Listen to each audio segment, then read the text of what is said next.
Game, record, and stream without compromise on Intel Core i7.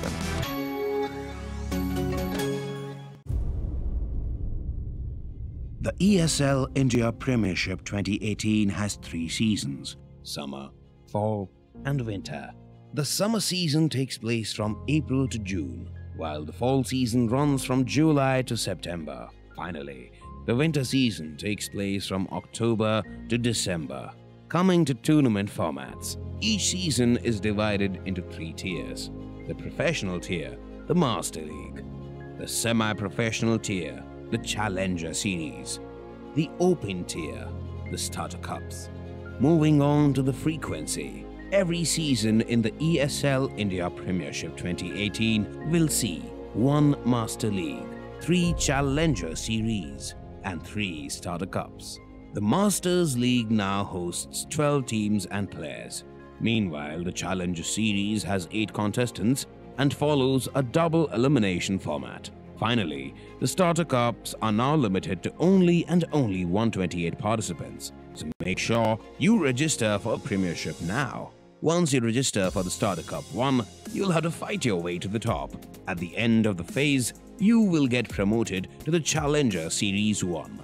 You should try and maintain your position in the Challenger Series 1, 2, and 3. But this is no easy task. At the end of every phase, the bottom 2 contestants are dropped out. They are replaced by the top teams from the Starter Cups. Those who succeed in the Challenger Series are rewarded with promotion to the Master League. The top 4 teams will proceed to play in the next season's Masters League. Meanwhile, the Master League runs uninterrupted until the end of the season. The 12 champions will constantly try to establish their dominance over the others. But at the end of a season, the bottom 4 teams are relegated to the Challenger Series, while the top 4 play at the land finale for the top prize. ESL India Premiership 2018 begins in April. The registrations are on, so make sure you sign up now.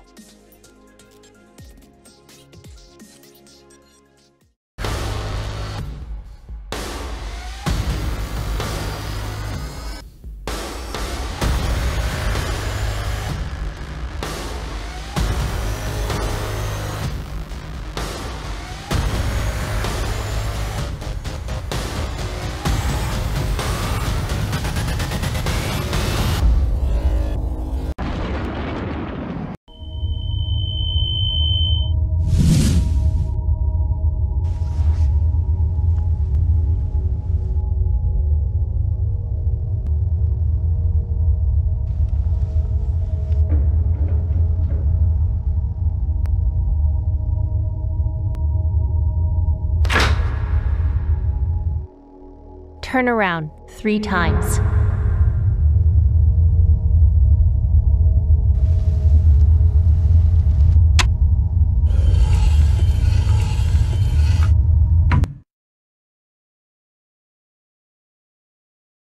Start shooting.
This is the first ever Omen X laptop for gamers that go to extremes.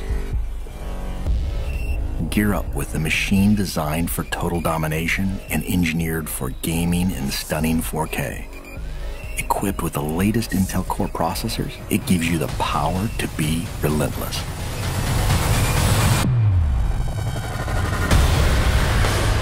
With a 17.3-inch diagonal screen and desktop-class graphics, you get maximum performance to be victorious anywhere.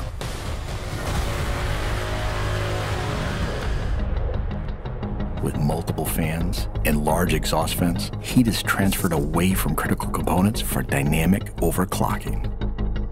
Ramp up boot times, game loading, and overall system responsiveness with optional RAID 0 SSD configurability. An RGB LED backlit mechanical keyboard lets you program each individually lit key to create customized key maps that switch seamlessly between games. With 2.5mm travel and in-key rollover, you can take out your competition with more accuracy and precision. Designed for extreme immersion, DTS Headphone X technology comes built in for surround sound experience that puts you right in the middle of the action. With the addition of a VR headset, gamers can step inside a completely immersive world for an elevated gaming experience. Single-panel access to key components makes serviceability and upgrading easy, so you won't be sidelined or held back on your road to supremacy. It has a brushed aluminum finish on an armor-like chassis. A jet fighter-like construction with hidden lift hinges ensures you're always at the ready. And with striking lighting effects and see-through window to components, others will know too. Unleash your fiercest gameplay anywhere with the extreme performance of the new Omen X laptop.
That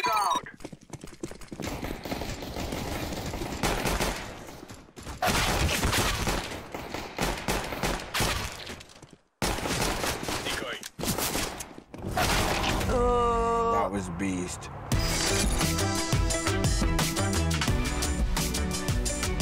Game, record, and stream without compromise on Intel Core i7.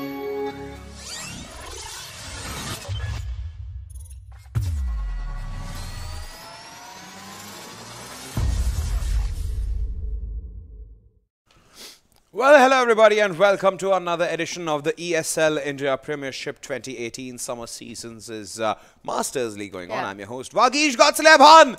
Is this it? Today is Finally. the day tides have changed. Kunal goes to get himself married and the first change which occurs for the greater good is my name. I think that's it because you wished him for his wedding that day. Yeah, probably. Yeah. Okay then. Well, also production wants you to look at this small device. It's a very important button. Angie is not supposed to be in the perimeter of this button. Like it's a big button. You can show it. Here. See, do you see this button? It says GG. Let me tell you what it does. You press this button and all you can hear is GG again for effect. Okay. All right. So now this is a very special button. It will be activated That's the once. saddest GG I've ever heard.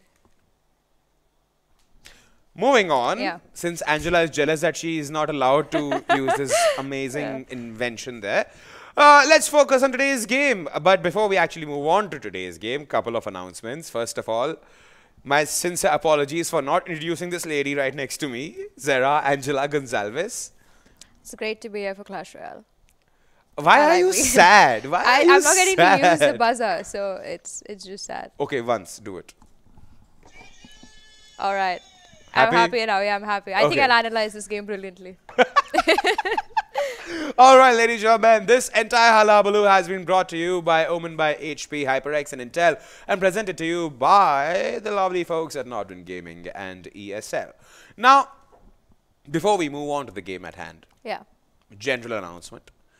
Ladies and gentlemen, watching us on YouTube, you see that amazing bell type of button there? Yeah, that's the button which you need to press so that you don't miss any further notifications from us when we go live and any updates come out. In fact, you know what? Do one better. Subscribe to us so that you, in future, do not miss any updates containing Indian esports and specifically ESL India Premiership. Now we have a game at hand here. We have a game of Clash Royale between two very interesting peeps. Let's start off with the first one here.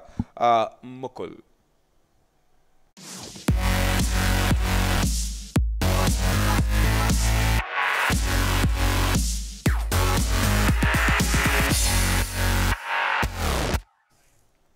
All right, that's Mukul 8-bit Achal there. Very interesting chap. I've seen him play a couple of times, and I gotta say, for a man who reinstalled Clash Royale and in a record time of half an hour again uninstalled it, this guy plays pretty good. Yeah, he was fantastic. I mean, in 2017, as you guys already know, Mukul is the winter season finale champion. But as of now, in the summer season, he's going through a little bit of a tough run. He's sitting 9th on the board as of now, and he's only taken one victory to his name against Seth. Otherwise, he's taken bigger losses against Arpan and who's the other guy? PP. Bangalore, a guy from Bangalore. Now, Mukul is from Chandigarh, and his deck placements are very versatile. He likes to play multiple kinds of decks. His favorite cards, of course, would be the Pekka, the Dark Prince. He likes to play the Miner, the Balloon. So I'm hoping to see whether he follows a similar strategy coming into this matchup, because he really needs to start climbing up that ladder if he wants to make it to the land finale. All right. Well, let's move on to the next participant here at hand. We're talking about Jimit Bhatt.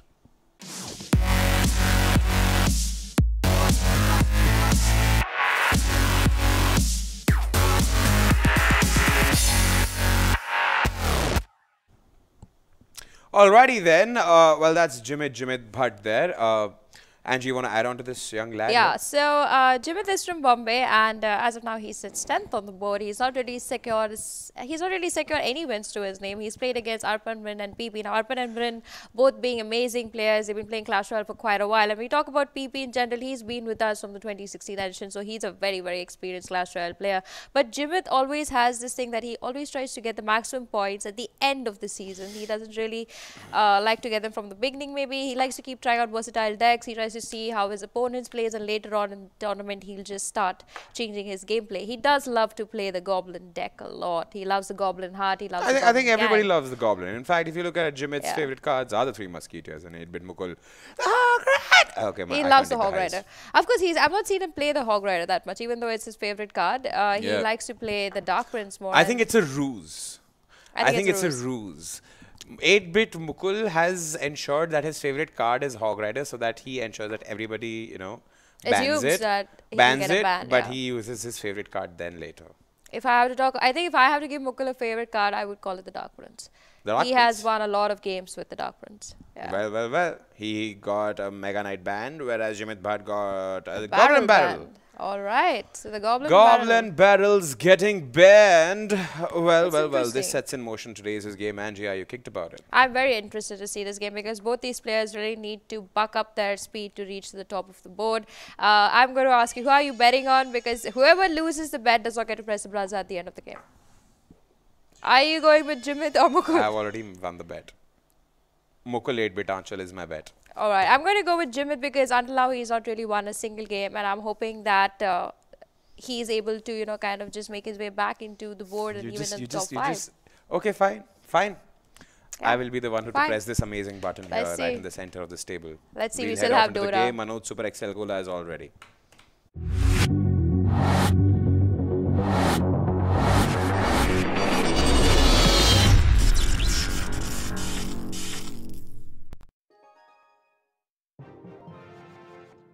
To the ESL India Premiership after a short hiatus of one day. Unfortunately, we weren't able to bring you the regular esports that we bring you every day yesterday, but that's okay. We're back with fresh games, and today it's Mukul versus Jimit. So, like we've seen, the banned cards are the Dark Prince and the Goblin Barrel. Arguably one of the two most effective cards that we have in the meta of the ESL India Premiership for now. But we'll just have to wait and see what kind of changes they may force the Masters players to make to their decks.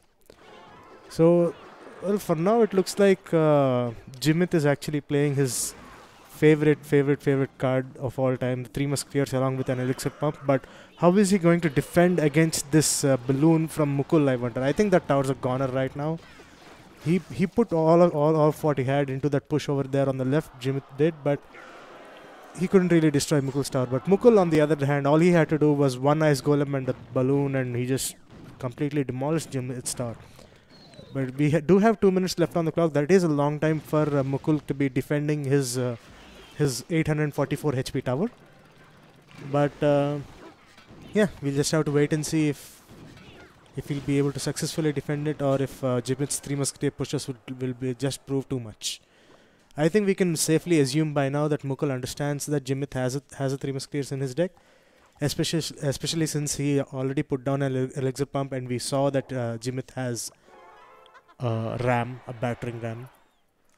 So, I mean, all evidence points to the fact that Jimit has a 3 Musketeer card in his deck. But again, he really doesn't have anything to defend Mukul's balloons being brought against him, and that's a really sad story, because look at that, 272 HP left on Jimit's King Tower, and yeah, I think that's all she wrote. Mukul has both a zap and a miner. All he has to do is let the miner go off onto Jimit's King Tower. He's just waiting for the right opportune time so that the miner doesn't get distracted by any other units that Jimit might put down. There we see the miner coming in, couple of whacks off onto the tower. Okay, 24 HP left, ladies and gentlemen. That's just literally one zap or one more miner whack away, and here comes the miner. One shot from his shovel, and that's it. Mukul takes the first game with a 3-crown victory, with a very convincing, conniving, and I don't know, maybe production can help me with another word that starts with C. With a clashing victory, I would say. A 3-crown victory. So let's just jump right into game 2 because I am actually very, very, very keen on finding out what happens in this matchup. Again, I think we're going to see both the players bleed a little elixir. Jimit might put down his Ice Golem just to force Mukul to do something. But we'll just have to wait and see. Like I said, 30 seconds in, I'm pretty sure nobody's going to play any cards. 34, 33, 32. I'm just going to count down the timer. 30, 29. Okay. First card being played 31 seconds into the game by Jimit. Like I said, he just played the Ice Golem just to sort of test the waters. But they've started bleeding elixir again. Mukul is still bleeding elixir. He's just waiting for the right opportune time to let go of his either Evis or Executioner. And looks like he has chosen to go with his Evis. And also a log as well to prevent this push coming out from Jimit from reaching the tower. And now it's Jimit's turn to defend against this Evis and Ice Spirit coming out from Mukul. Oh, that's interesting. Mukul has opted to switch to a crossbow deck with an elixir character. That's out of the norm, but still, it might work. It might actually work. So this Evis over there on the left, coming from Mukul, has brought Jimit's tower down to 1395 HP, and that I don't know. Maybe my product head can tell me this. Can I say piss poor on stream? Yeah, that was a piss poor combo of poison and graveyard. Couldn't really do anything. We see the first crossbow coming down from Mukul, going to target the Goblin Hut first, slowly taking it down. And it's surprising how much HP that Goblin Hut has. I mean, we know how weak a Tombstone is, we know how weak a Barbarian Hut is, but how is the Goblin Hut so damn strong? It's made of straw, right? The big bad wolves just huffed and puffed and blew it away, but this crossbow needs like 20 huge ass bolts to bring it down. Okay, nice timing on the elixir collector right there. Manages to completely avoid the poison. And if you guys haven't noticed yet, during the first graveyard that Jimit has done, Mukul has managed to activate his King Tower with a tornado, and that is going to really, really help out a lot with defense. Okay, another crossbow coming down is going to target the Ice Golem first. Ooh, that P.E.K.K.A. and Executioner right there just soaking up damage in front of the crossbow to make sure nothing reaches it. But unfortunately, this spell called Poison, the Jimit has so expertly placed to touch all three buildings, like the elixir collector, the crossbow, as well as the Princess Tower. It was placed really well, is what I was trying to say. Brought all of them down. And again, 1395 HP left on Jimit's lowest tower and 1484 on Mukul's lowest tower.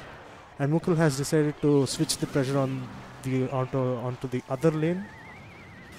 Well, that crossbow has so far not been able to do much damage. It's going to die to the Mega Minions slap. And we see more pressure coming down onto Mukul on his almost fresh tower.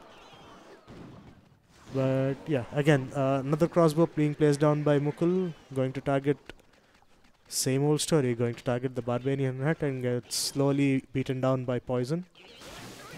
It's strange though, both the players are still bleeding elixir even in overtime, even in double elixir time, where literally every move matters, every second matters. I mean, not that it doesn't in the normal game, but this is overtime, right? The first tower down loses. I mean, if this keeps up, we might actually have a draw for game 2. But it doesn't look like it. Looks like Jimit's pushes are making their way through slowly but steadily, bringing down Mukul's tower to 717 HP, I guess. Those poisons actually did help out quite a bit. Again, this crossbow is not going to do anything. Oh, wait. Oh yeah, this crossbow might actually do something right now. But thanks to the log, it just doesn't have enough HP to keep hammering on those bolts. Well, now I guess we have to turn our attention to the right side of the lane where Mukul has launched his Executioner and Jimit is now on a quest to bring down those last hit points of health. We see him put down another elixir character, which I'm not sure if it was wise or not. Okay, another graveyard poison combo coming out. The skeletons... Yeah, there we go. So Jimit's persistence actually paid off. He actually won game 2 just by using his chip damage deck. He decided that Three Musketeers weren't really working out. Maybe I should do something different. Maybe I should catch him off guard with some old but tried and proven tactics, I guess. I want to go to game number 3. And there we go.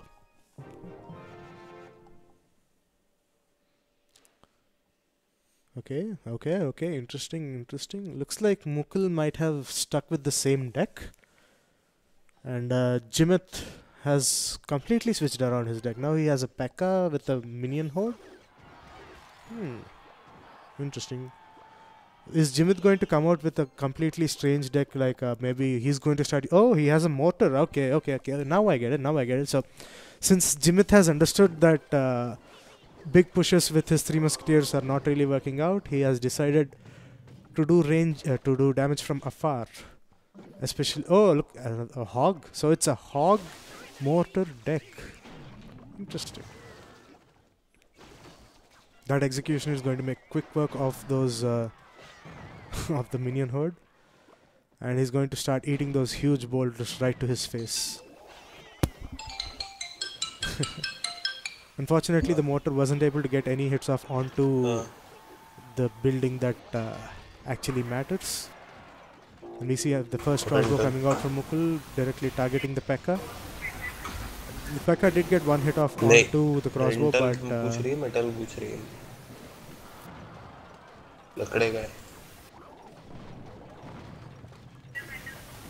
but what?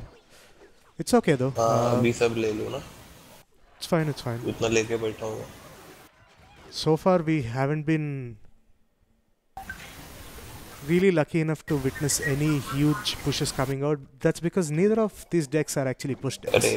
We see a crossbow coming out from Mukul. We see... Oh shit. अरे नहीं मेरे को दिमाग में यही था कि AC लेना है. We see something happening here maybe? मेरे दिमाग में यही था कि उससे एसी लेना था.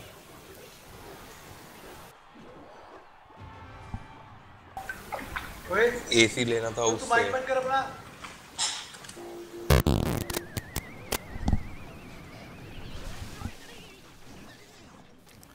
But what's happening here?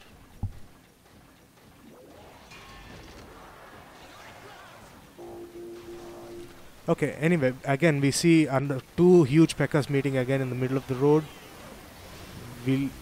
I really don't know what's going to happen, but that tornado really proves it. The execution has completely wiped out whatever Jimit has placed in defense. All the goblins are dead, and now the crossbow has finally targeted the tower and is now completely backing away at it. Goes under damage from one hit from the hog, but it actually melted it down to 974 HP from full HP. That's strange. That is really strange.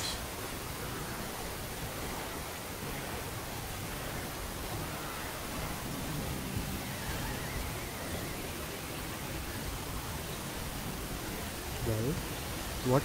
I really have no idea why Mukul has chosen to put his crossbow there, because that's clearly out of reach of both the Princess Towers. Maybe he wanted Jimit's mortar to target it. Maybe I'm wrong. I guess Angie will have to correct me if I'm wrong. Again, good, well-placed goblin gang right there. Manages to distract the executioner and get him killed by the tower. Oof. Will that tornado be enough? Yeah, the tornado is enough to destroy it. So, I guess...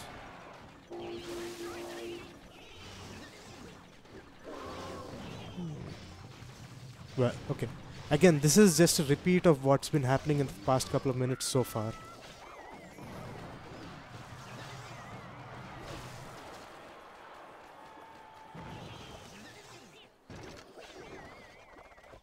Yeah, this again, well-timed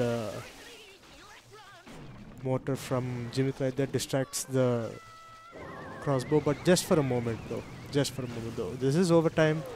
The crossbow has retargeted the Princess Tower and brought it down after a minute and a half of overtime. And that's when we get the scoreline to be 2-1 in favor of Mukul. So I apologize if anybody heard some strange sounds on stream recently, like maybe somebody else speaking and not listening to what I was saying. But yeah, that's okay. We've just had a few ghosts in the studio and we've called the obvious people to come over and bust them. Now that that's over, let's head into what might be the final match of this final round of this matchup. Since the score right now is 2-1 in favor of Mukul. If Mukul wins this one as well, he will win this series, and that will leave Jimit with yet another loss, which is just sad to say the least. Again, so even before we get into the action, I just want to take a moment. Oh, I see a golem right there, so let me see if I can do this quickly. I want to thank Women by HP, I want to thank HyperX, I want to thank Red Bull, and of course ourselves at Nordwind Gaming and ESL India for all of this. And now we see the golem being hammered by the P.E.K.K.A, and we see and we see the Inferno Dragon try to lock onto the P.E.K.K.A, but thanks to the Evis, couldn't really do much damage. Jimit tried to pull the Evis away with the Tornado, but wasn't really successful in that regard, and now he has to deal with this dangerous and deadly combo of an Executioner and a P.E.K.K.A heading straight for Jimit's tower. One more hit from the P.E.K.K.A and he's going to be in some serious trouble. There we go. So luckily for Mukul, he was able to get 3 hits of the P.E.K.K.A onto Jimit's tower, and yeah, I think that's all she wrote for this game right now. I think I can safely call this in favor of Mukul right now, especially since Jimit is forced to use his rocket for trades against Mukul's Elixir Collector. And whenever you are forced to do that, instead of that being a choice, that is a definite signal that this matchup is going downhill for you. And now all Mukul has to do is play extremely defensive, just keep using those crossbows only to damage the tower, just keep using those P.E.K.K.As to defend the crossbows, force Jimit to commit all of his resources to whatever tiny little irritating pushes that Mukul doles out. And yeah, we are entering the last minute, which is even worse news for Jimit because Mukul's the one with the Elixir Collector, and if he places one now, Jimit has to rotate one more card before he'll be able to use a rocket to finish off the Elixir Collector, and I don't think he'll even use the rocket. Yeah, because he only has a minute left, he actually has to use the rocket to pull down a tower if needed, and I think he's about to lose one more tower thanks to the crossbow. He doesn't have anything to stop the crossbow except the rocket, and like I said before, he can't use the rocket against the crossbow. This is just a sad state of affairs for Jimit. Yeah. 30 seconds left, two Princess Towers down. I don't think Jimit can come back from this. I don't think he is coming back from this, especially since his golem just died and his Inferno Dragon keeps getting distracted by the Evis and is now going to get frozen by the Ice Spirit, and finally it's just going to die. It's just bleak, almost like a post-apocalyptic future. There we go, 3-2-1-0. Mukul wins this. Congratulations, Mukul. The final scoreline is 3-1. And yeah, I guess that's all I have to say about that. I will go to the studio really quickly right now in just a few seconds. So maybe the host should sit up. And yeah, so I'm going to hand you guys back over to the studio where Vagish and Angie will take you through what happened with a little more depth instead of just me passing random comments on them. So yeah, this has been Manoj Super Gola casting for you guys. I'll see you guys later. Bye-bye.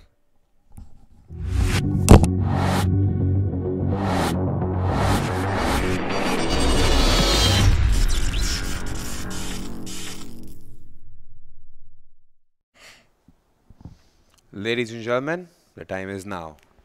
Say 1, say 2, say 3.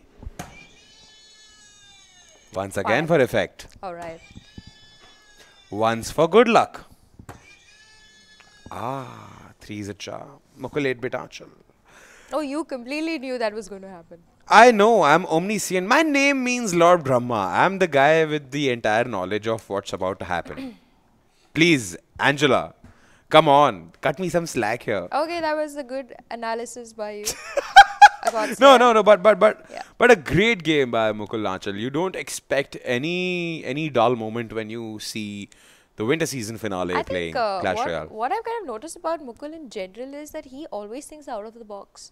And I think that is why he sits in the Masters League. And even though he's right now sitting 9th on the leaderboard, I think he's going to climb up really quickly to the top. Now, there are a lot of reasons I'm saying this. Just watching this matchup again made me realize so many things about this player. First of all, in the first game, he wasn't aggressive. He was very calm, composed. He waits for his opponent to show what exactly the cards they have or what kind of gameplay they want to throw out over there. But once he gets into his I'm going to take that tower down mode, he kind of just goes ahead and destroys. He saw Jimit play 2 cards aggressively to take down his tower. He decided, okay, you know what, I've done the mathematics. Even if you take down my tower to 800 HP, I'm going to take down your other tower completely. Plus, I'm going to see that your main tower or your king throne is also at a very low point. And that's what he did in game 1. I mean, he just took the balloon, he took the ice column, 2 very simple cards, a very simple strategy, but he played them at the right moment. And Mukul is fantastic at using the cards at the right time. Second game, I think he was just... he expected Jimit to have a different deck. When he went with the Graveyard Army and the Poison, he didn't really expect that combo coming in from Jimit. He expected him to play the Golem right there and then. And that's why he even went and opted to go with the P.E.K.K.A. Now, he has no longer stuck to the policy of using small elixir cards. He's just completely made his deck based on very high elixir defending troops. Example, the P.E.K.K.A. Tornadoes, lots of poison spells, zap, etc., etc. But his main cards to really push the match through is actually a building like an expo or like a mortar, or he prefers the expo in this matter of fact. So what happens is when you're doing something like that, your opponent is constantly under pressure to play, because that expo, even though it costs say 6 elixir, you have to take it down, otherwise it's just going to constantly trouble you. And whether you spend small cards to go and destroy that or whether you send one big card, Mukul is going to make sure that my expo is the one that actually is doing the damage, not the P.E.K.K.A. The P.E.K.K.A. is just there to kind of make sure that if you send me a golem, if you send me a Sparky, my P.E.K.K.A. will make sure that it goes down. And that kind of gameplay has kind of made this player learn through a lot of experience. I mean, even we talk about the third game also, very similar concept coming in from there. I kept thinking that, even Manoj mentioned this, that he has a lot of versatile but very big cards, and it's very dangerous when you got big cards like that, because you don't get a chance to just throw it at any given point of time. It's not like a 2 elixir or 3 elixir unit. While Jimit, on the other hand, because he was under so much pressure, the pressure to push ahead was so strong for him that at one point he could have taken down the tower, but we had the expo played defensively in the center, so the hog had to go that way. And to top it, he also played the minions and he played another card, and that was what Mukul wanted exactly, because his tornado kind of destroyed all the 3 units one shot. So I would just go ahead to say that it really doesn't matter in Clash whether you have like 5 units placed, whether you have like 6 units placed. The timing of the card is very important, and Mukul has been showing me this every game, every single game he's played. I think that's why he's also a champion in the Clash Royale in India. And yes, that. Once more, Angie.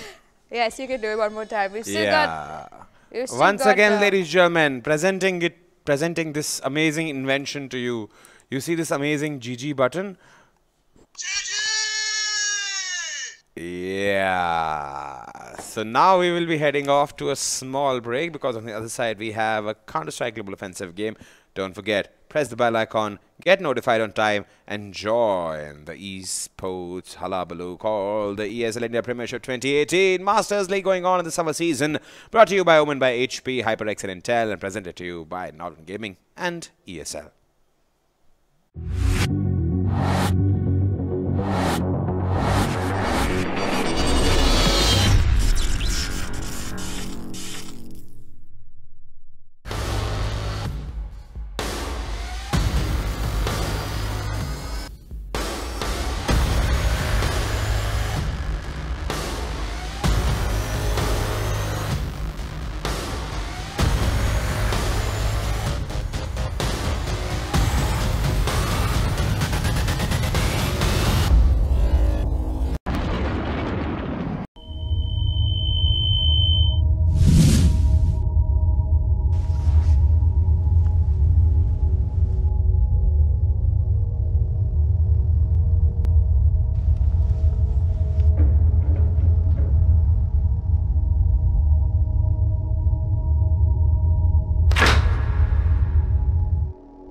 Turn around 3 times.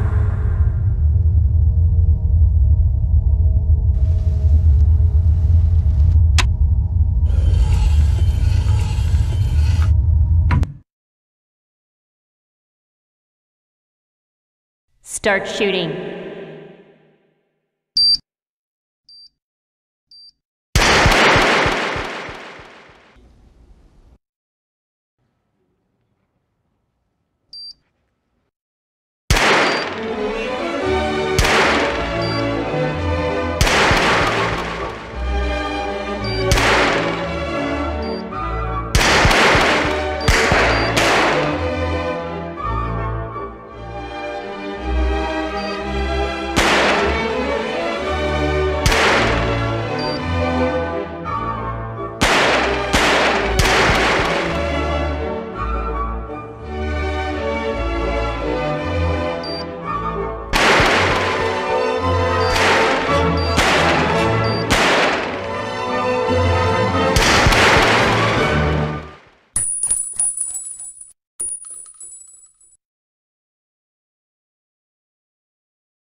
This is the first ever Omen X laptop for gamers that go to extremes. Gear up with a machine designed for total domination and engineered for gaming in stunning 4K. Equipped with the latest Intel Core processors, it gives you the power to be relentless.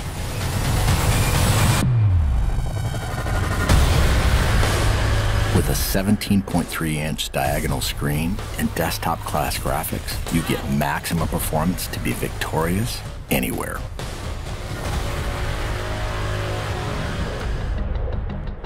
With multiple fans and large exhaust vents, heat is transferred away from critical components for dynamic overclocking. Ramp up boot times, game loading, and overall system responsiveness with optional RAID 0 SSD configurability. An RGB LED backlit mechanical keyboard lets you program each individually lit key to create customized key maps that switch seamlessly between games. With 2.5mm travel and in-key rollover, you can take out your competition with more accuracy and precision. Designed for extreme immersion, DTS Headphone X technology comes built in for surround sound experience that puts you right in the middle of the action. With the addition of a VR headset, gamers can step inside a completely immersive world for an elevated gaming experience. Single panel access to key components makes serviceability and upgrading easy, so you won't be sidelined or held back on your road to supremacy. It has a brushed aluminum finish on an armor-like chassis. A jet fighter-like construction with hidden lift hinges ensures you're always at the ready. And with striking lighting effects and see-through window to components, others will know too. Unleash your fiercest gameplay anywhere with the extreme performance of the new Omen X laptop.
Yes!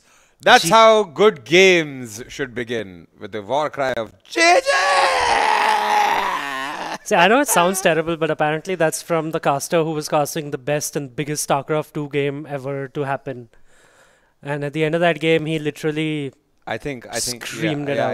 I think I have a lot of job opportunities abroad. But anyways, ladies and gentlemen, welcome back to the ESL India Premiership, because Vagish, as the host, refuses to do the introduction properly. Yes, indeed. And that is why I'm the analyst for CSGO today. No, he's not. No, I'm just kidding, everybody. This is the Masters League summer season for the ESL India Premiership 2018 going on right about now. And, ladies and gentlemen, let me tell you, this has been brought to you by Omen by HP, HyperX, Intel, big names there, and presented to you by the lovely peeps at Nordwin Gaming and ESL. Now, Aditya AD1 Shah is my analyst. Show your lovely face. Analyst. I'm going to take that button away from you. You're using it way too much. This, ladies and gentlemen, let me. This is the perfect example of what Aditya AD1 Shah does in the office. Buzzkill, right? No. Actually, he bullies people. Yeah, exactly. The inner South Bombayite of him comes out of like God knows what pore of his. There's so many reflective surfaces also. But moving on. Buddy, shine the light on today's game then. Yeah, so it's Invictus versus Iyati. Gaming. Iyati. Actually, Iyati doesn't have a gaming, so it's just Invictus versus Iyati. Okay. And yeah, Iyati is a team based out of Bombay. Invictus, half Bombay, half Hyderabadi team. It's a mix of the old entities, so maybe we can get a look at them, and then I can. Let's start off with Invictus first of all. Yeah. Invictus.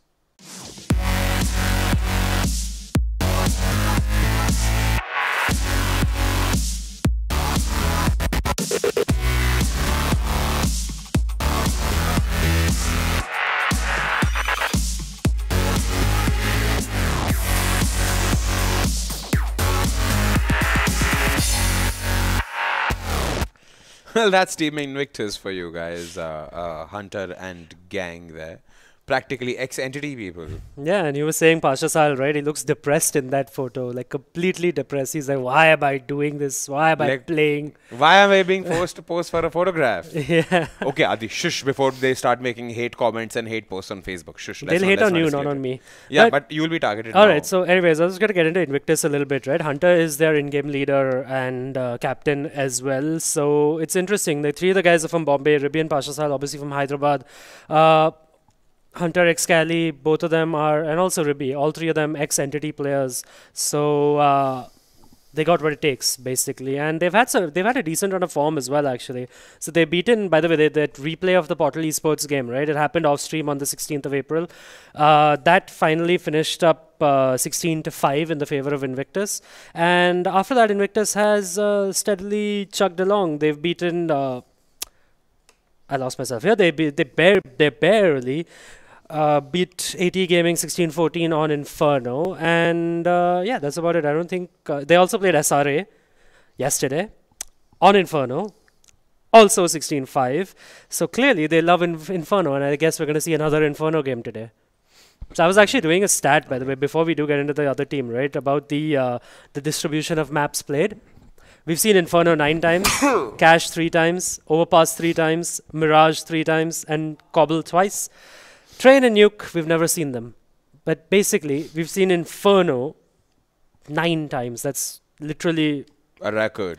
Yeah, I mean, like, seriously, like Cash, Overpass, Mirage combined are 9 times as well. So that's ridiculous. Basically, these teams really love Inferno, don't they?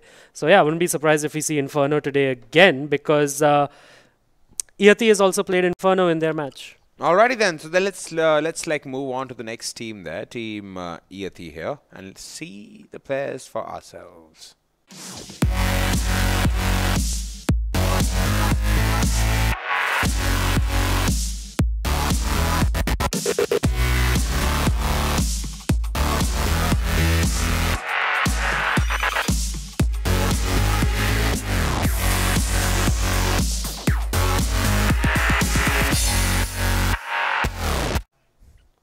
Okay then, that's Team Iyati for you guys there. Adi, you want to add on to these young lads? Yeah, I mean, they've again, like in this summer league, they've only played one match as of now, and it was against Whack Band, and they got absolutely destroyed 16-4 on Inferno. So maybe they might avoid Inferno, actually. So they should be avoiding Inferno if that's... Oh, well, that's for the map pick and veto. Yeah, so I know, but I'm just getting to that. But Iyati, yeah, they've played in the summer league. They've played a lot of challengers in the last season. They actually played probably almost every single challenger league we had. And hence their points table was right up there. And they just managed to sneak into the Masters League for in our invitation.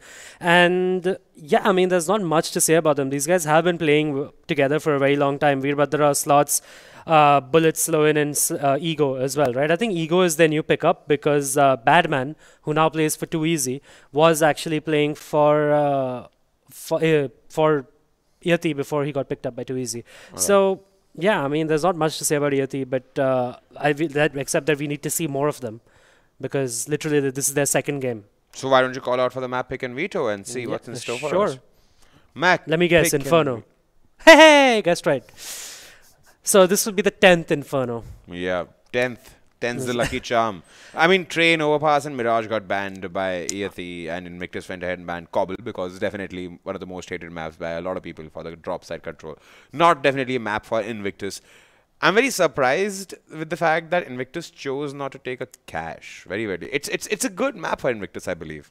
I mean, I don't think I can find the stats right. They haven't played cache, by the way, at all this season. This season? Yeah, this thing. But Invictus, again, is a new team, right? So they might not be comfortable on cache yet. So they're clearly comfortable on Inferno, considering why is every team comfortable on Inferno? Is that like the only I think it's the only map now which isn't overplayed and overdone like cache and like, you know, Mirage especially. It's not overdone, and I think both those other maps are completely overplayed. I think Inferno is fresh, especially since the rehaul, and it has a much more strategic element to the game now as well. So Inferno it has a little bit of both. You could brute force your way into a bomb site. You could also just your way into good vantage points. Like, in fact, let's make you hold the thought. Let's make the viewers check out Inferno for themselves. Inferno. This map is not like any other traditional CSGO map.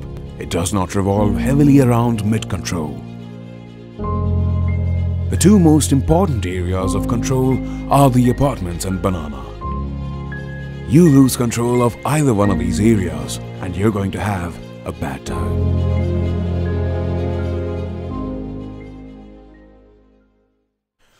Alright, ladies and gentlemen, now moving on from that amazingly, God knows, depressing backstory of some John Wick prologue. You know, that was your voice. Huh? That was your voice. That was your voiceover. I'm not talking about the voiceover. If that map video is depressing, it's your fault because you did the voiceover. That map video is depressing because the audio, the music of that thing. I think it's, by the way, I think it's a great map video, and I think it explains exactly what Inferno is about. By the way, yes, it's amazing because I'm the one who gave you the script. Sure. Trust me, no sword in the world is powerful as long as it's in the scabbard. I am the sword unsheathed. Please go on your vacation already.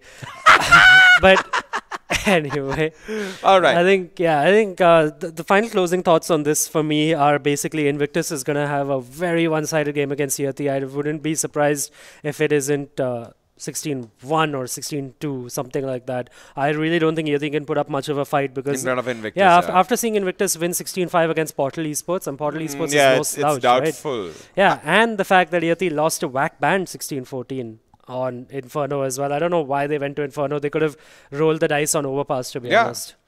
Right? A lot of permutations and combinations that could have one-sided game coming up. All right. Like basically a quick GG coming up. You give it to me. I will also do it. So, anyways, our casters, Fett and I love how you forgot the casters. So our casters, Fett and Mamba. I said Fett earlier. Our casters, Fett and Mamba, are ready to go to the game. So let's get into the game.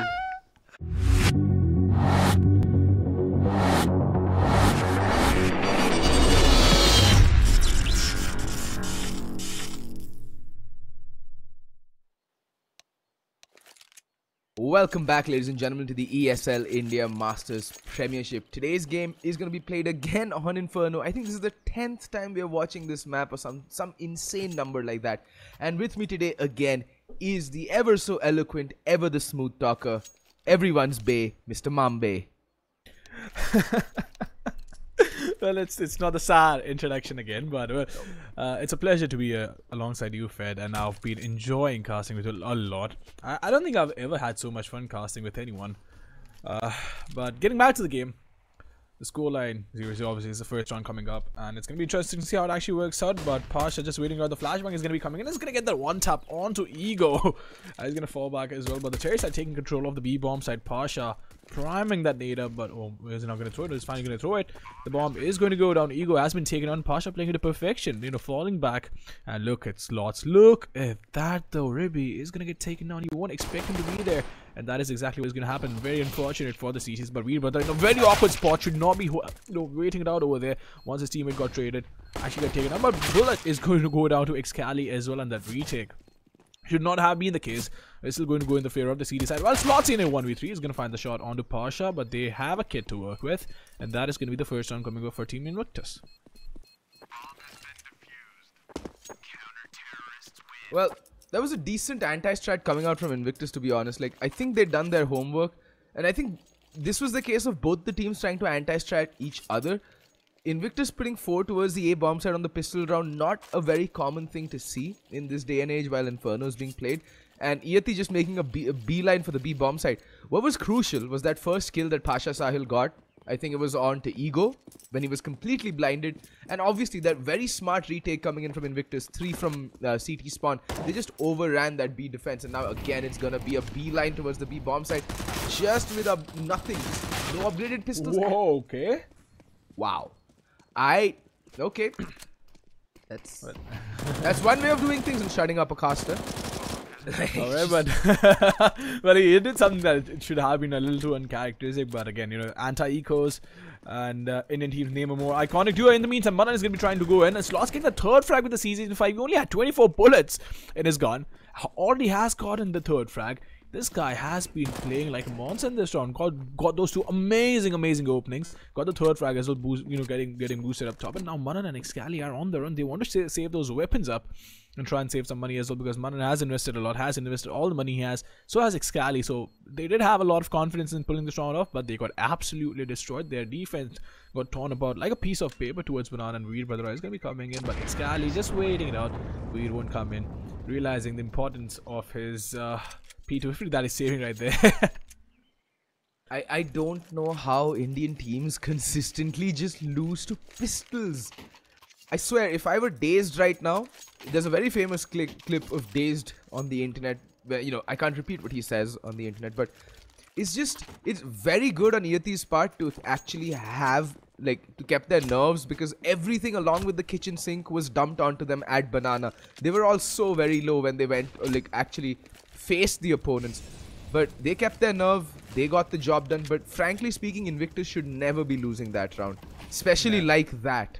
Not getting a single kill either. That was just heartbreaking. It's more of the stature of these players, right? We expect so much out of these guys. These guys have been around for ages. Probably, a few of these guys have been around for 15 years playing competitive Counter-Strike, and just the stature that surprises us right now because of the fact that they lost that round. But in the meantime, the terrorist side is going to be going towards Banana while we have a lurker towards the A apartment. So this is going to be interesting if Ego can do any sort of damage towards the apartments while lurking around, but the smoke is going to get thrown out. 1 minute and 8 seconds on the clock. Now this is where the terrorist side will have to try and force the utility out of the CDs, and Pasha is being burned alive. He doesn't realize being taken out to 65 points of health, and he's going to be absolutely blind. He still can buy the first frag. He's not going to get traded. What is happening?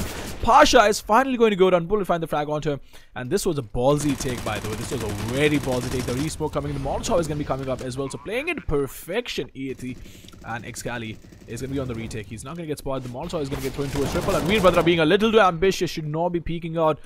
That's the worst kind of peek you could probably do, but well, Weird is going to get taken out. Ego is going to be on the backside. Look at that. This is so huge. Ego get the first one, can get the second as well. He's going to get it. He's going to fall back, and this was such a huge lure coming in from Ego, and he's going to be in a 1v2. Can he pull this off? So he's going to find the frag, but Hunter is going to finish him off and will get the defuse as well. That was a huge lure coming in from Ego, but Iyati, well, pretty unfortunate that Veerbhadra made a really, really silly mistake right there, because he should have realized peeking CT at that point, you are going to get double or triple peaked.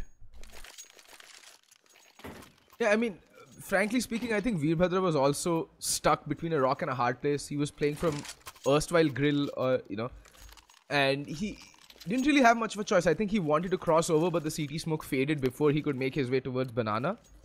Given that the bomb was planted more or less for Banana, and unfortunate there, he got stuck in 2 mines, and Excali is not the kind of player you want to give that kind of leeway to, because he will punish you, and he did punish Veerbhadra. But Ego, that was a god tier lurk coming out from him, and again, unfortunate that it didn't work out. The player towards the side, that was Bullet just capitulating under the pressure and not being able to stay alive long enough to help Ego make that lurk succeed. Came down to a 1v2, he got traded out, and well, that's just CSGO. Shit happens. Well, that sure does happen, and in the meantime, my game just got minimized, but I'm back again. It's gonna be Excali waiting it out. Well, he's gonna get boosted up top, on top of the shit with the mall, so he's gonna come out as well, and he has an M4 to work with, so could do a lot of damage. Doesn't have hit armor, doesn't even need hit armor unless he gets taken down by Slots or Veerbhadra, who are wielding the UMP45. So a pretty slow round coming in. 55 seconds on the clock. Arch is being smoked off. Ego is going to be inside apartments, and this is going to be an A hit for sure, unless they decide to go in for the B take, which would not be the most viable option. But the C4 is falling back towards Banana, watching the backstab. This is kind of confusing because the C4 is watching the backstab. Unless they want to go in for the split, it doesn't make sense, but they are going to go in for the execute. They are going to block off shit, and Excali being boosted up top is going to get destroyed by Sloan and his teammates, and will be holding an offhand. He's going to do a lot of damage. He's going to find the first one, going to find the second one as well. He's going to go in for the spray down. Gets a 3k right there, and Manan getting the headshot on the Sloan, and that is going to do a lot of work for the CD side. Invictus and Ribby single-handedly almost pulling this round off. The C4 has been dropped. Manan has got the C4 right there. Ego is going to find the first one. Can he find the second as well? He's going to wait it out. He's going to go around the corner. Will get taken down by Hunter, trying to pre-fire across the corner, but that will not work out, and that is going to be the third round coming up for the CT side. Wow, Ribby pulling out a trick from back in the old days when he was considered one of the most feared riflers in the country. Just showing everybody why that used to be the case. A 3-man spray down in a very tight situation, getting bum rushed by 4. I think all 5 players were rushing him, and he kept his nerve, kept his cool, got the spray down in, and essentially won the round for his team. Now, I like what Excali is doing. The flash is good. It is almost perfect. It's 1 kill, knows where the others are. Oh, mollies himself off. A super general, self-molly. Nothing really. Right, over. In the meantime, Slots getting Manan. And Slots. Been really surprised had you gotten that wall bang, by the way. I'm really sorry to cut you off, but that would have been pretty impressive, to be honest. But there was actually a follow flashbang as well, which came in once Excali got the first frag. In the meantime, there was a follow flashbang which came in that kept them blinded for almost 6 seconds, and that was a really good play and a really good read as well coming from Invictus, because knowing for a fact that it was going to be an eco round, there were huge chances that they could have went in alt mid trying to come mid, and those double flashbangs just making its way and working to perfection. Excali getting those 2 amazing frags, and I was really surprised by the fact that he actually went in for the wall bang, but unfortunately he couldn't really get the frag. But in the meantime, Veerbhadra is going to pick the op up. It is going to be Hunter versus Veerbhadra. In the meantime, Hunter making his way towards Banana. So this is going to be interesting though, because they don't have a lot of resources to work with. They only have 1 Molotov and a lot of smoke. Not quite sure. And Excali has no respect, no regards at all for the skill of Iyati, and Bullet is going to get taken down. It's going to be Manan pushing in as well. This is a little ballsy, but Manan is going to try and go in for the spray down. He's going to get taken down while Excali gets 2 frags, and Ribby with the MP9 is going to be on the back. The Floyd is going to go down as well, and this is Iyati being brutalized right now by Invictus. And look at that angle. He's just going to walk past him, and Ego is going to get spotted, and he's going to get taken down as well, and that is going to be the 6th round coming up for Invictus. And the best part of that, what Ribby did there, he just happened to spot the tip of the AK-47 from Ego, and he didn't let any.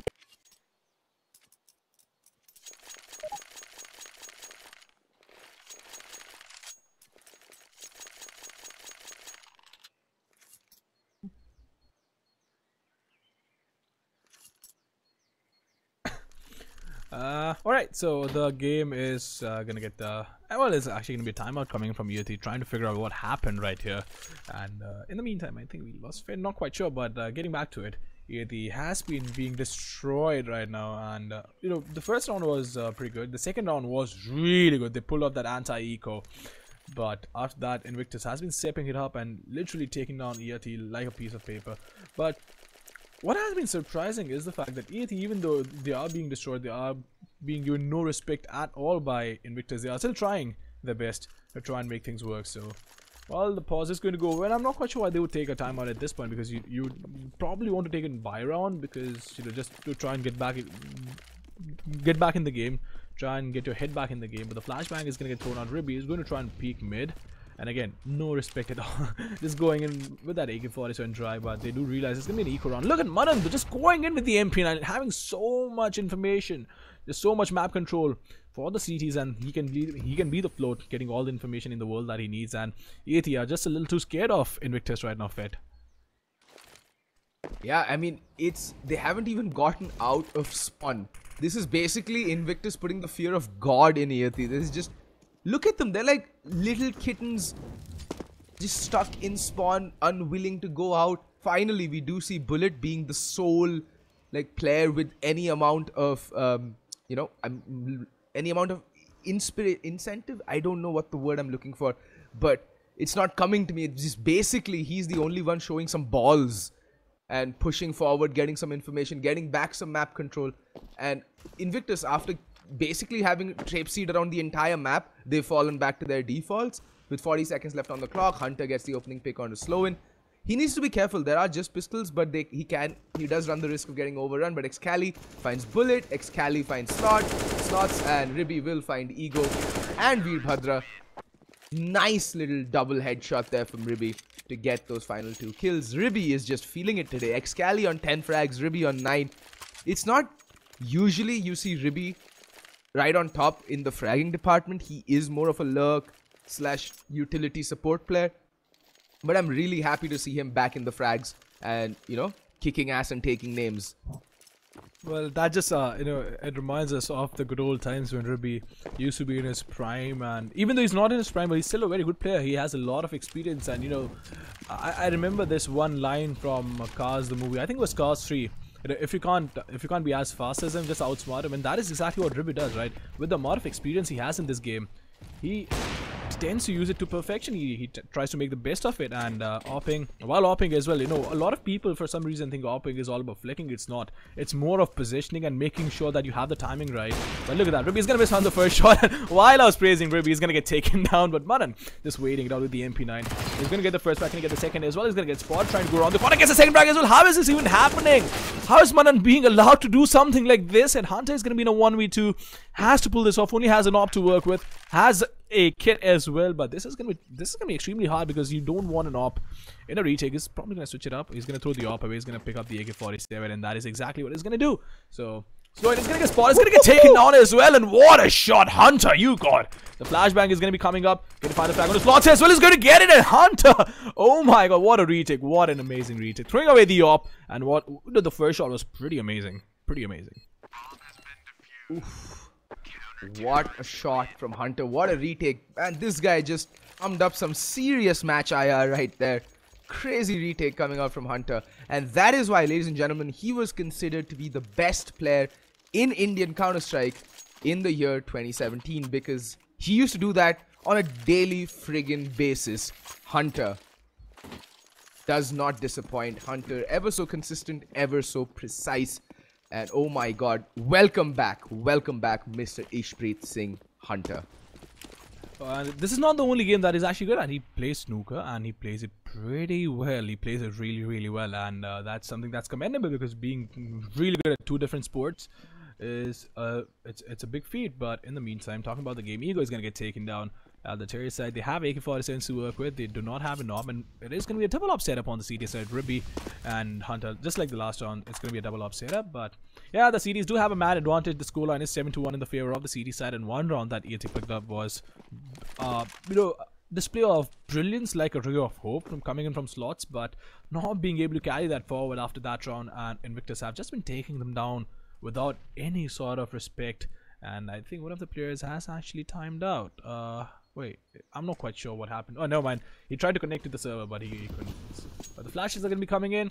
And Ribby is going to be throwing the flashbang as well towards mid area. So he's going to try and hold that smoke off. And Excali again being a little too ballsy around the Molotov. The flashbang is going to be coming in as well. He's going to peek out, gets the information inside apartments, conveys it to the team that there is no one inside apartments. So yeah, we have 4 guys waiting down towards towards mid and no one towards banana. So everyone, they are going to commit everything they have towards mid. No smokes being thrown out as well, and this is going to be a ballsy play. And Ribby might just as well get caught off guard, almost being taken down by the AK-4. I think the Molotov is going to come in, and that is a ballsy peek. That is a very ballsy peek, but that's not going to happen. Manan just waiting out towards a bomb site. Bullet is going to find the first side. Excali getting the refrag, and Manan and Excali with the perfect crossfire, picture perfect crossfire, and Excali finishing him off. And that is going to be the 8th round coming up for the CT side. And you see, the problem has been for Iyati is that they've never had any aid from their utility usage.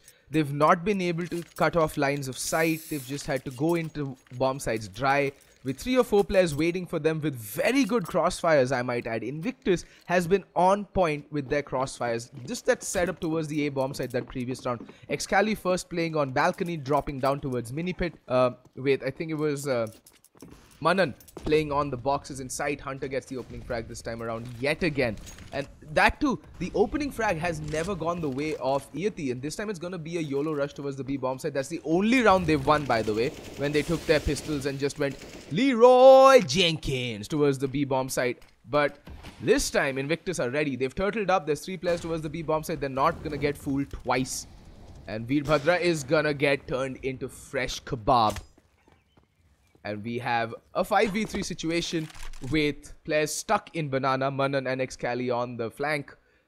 This is just bad for Iyati. This not looking like they can get anything done this round. Manan and Excali, they just need to be patient. There's no need to peek. Oh, that Molotov is going to allow Manan to peek, but Manan does get taken down. Hunter there. Oh my god, this is turning into such a painful game to watch from an Iyati fan's perspective. They're not getting anything done whatsoever.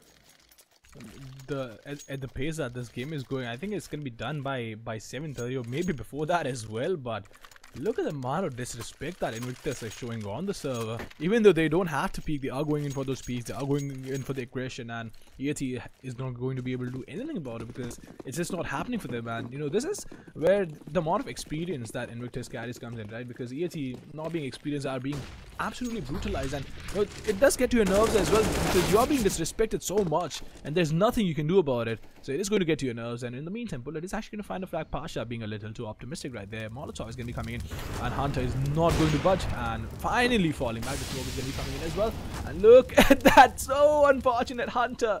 It is not going to work out for him, and the Molotov not being extinguished. Ego is going to be watching the flank, and Manan again priming up the smoke. So I think it is going to be a pretty slow play from the CDs. At least they want to go in for the aggression with the flashbang. This is going to blind 2 players, right? The smoke is going to get thrown out, and the Molotov from the cherry side coming towards the second oranges. And this, oh look at that, the Hunter is going to get destroyed through the smoke, and Manan get the first one, get the second one as well, not being able to get the third one.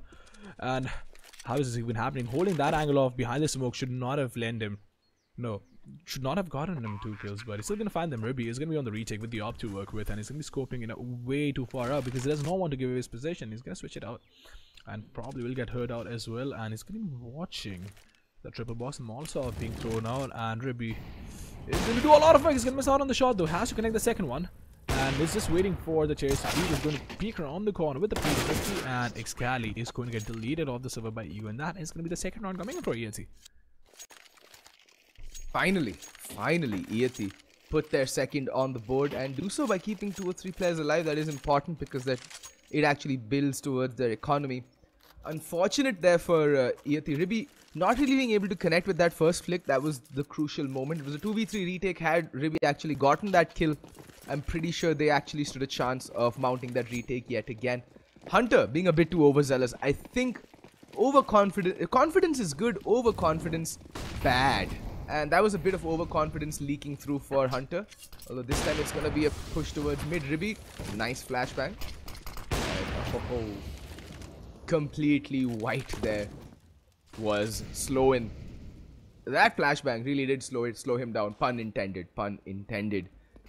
Anywho, smokes all over the map. Defaults have been restored. Hunter still jiggle peeking towards half wall, trying to keep some banana control. It is smoked off for the time being, so he does have cover. At least protection from being spotted, but not from spam bullets.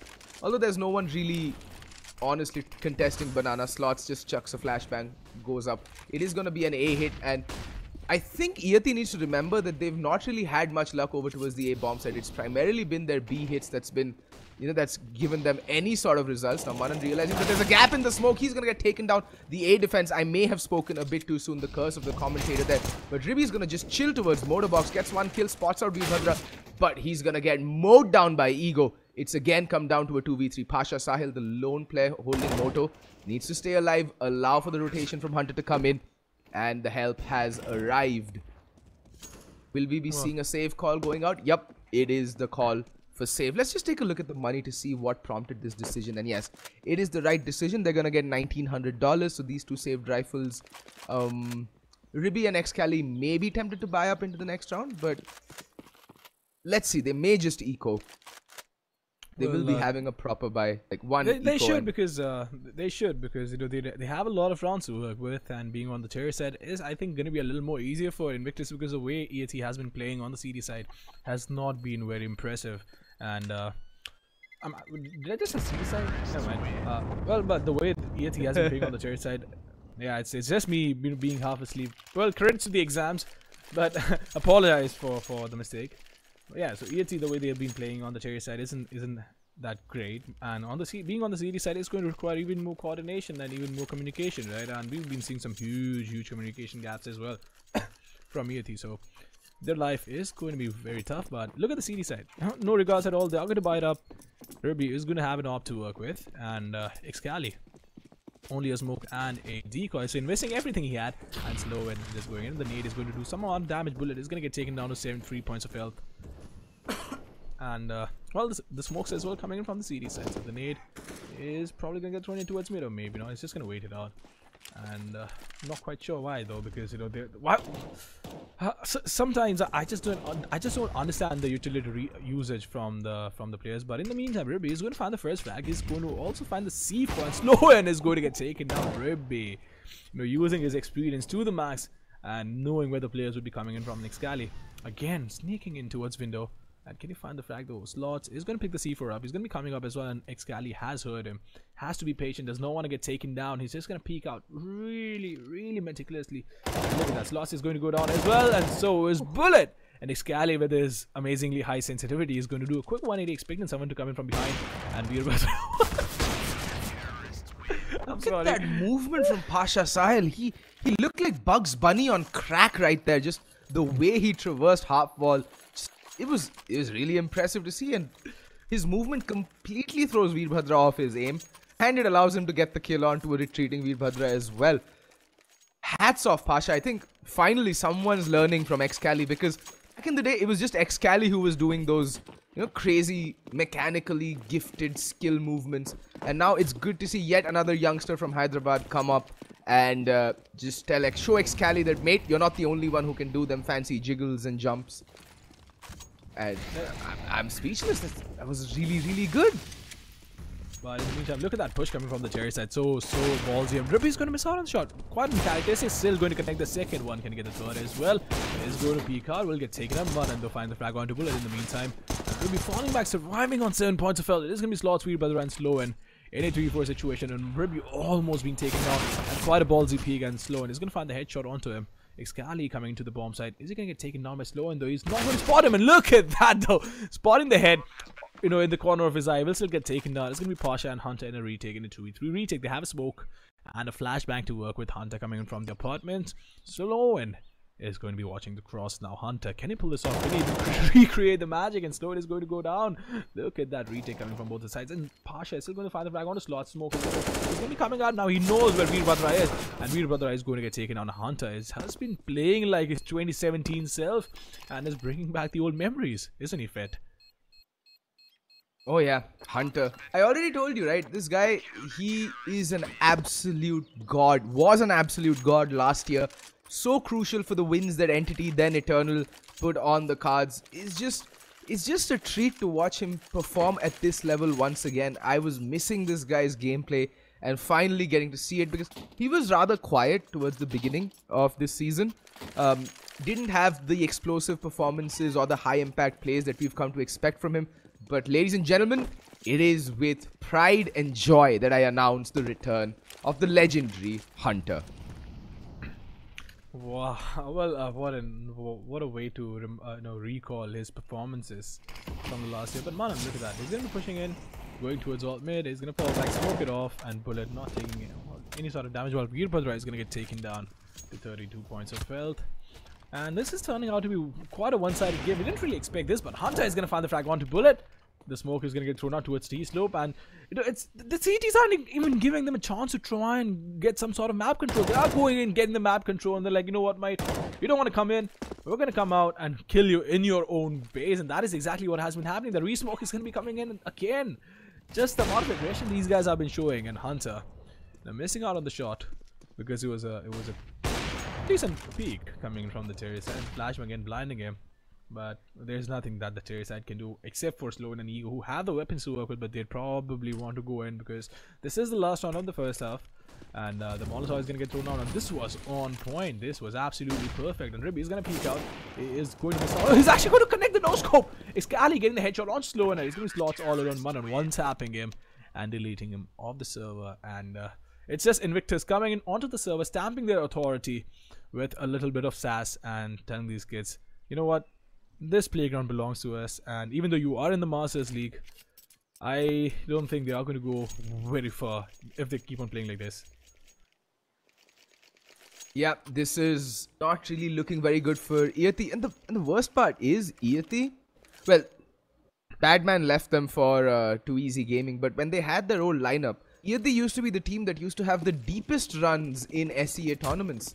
And, you know, consistently reaching the round of 16, sometimes even the quarter-final stages. But this team just looks like a shadow of its former self. But I really like this aggression coming out. But Pasha Sahil with the immediate trade. And he's not done yet. Gets Ego as well. Shoots him in the face. Scalps him instantly. And that's the man advantage. A little bit of over-aggression and over-commitment there from Iyati. I would have liked it had they just, you know, peeked towards alt mid from apartments, gotten the pick and fallen back. That's the smarter thing to do, but there's now action towards the V-bomb side. Veerbhadra hands Ribby a brand new haircut, falls back. Can he survive for more action? Oh, good reactions from him, but he's just gonna get overwhelmed towards the B-bomb side. That's a 3v2 retake situation coming in. Slots gonna be impatient, and Hunter is just gonna become the head hunter now.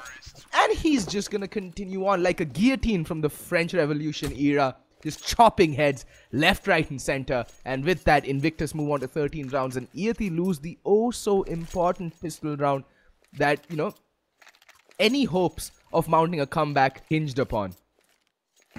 And that's just unfortunate for these guys, right? Because the pistol round in the second half, especially when you're down to such a bad scoreline, is one of the most crucial things to start off with, because you know that somehow, well, at least they say that it guarantees the next two rounds. But the way Indian teams have been playing anti-ecos, I can't really say the same for this tournament.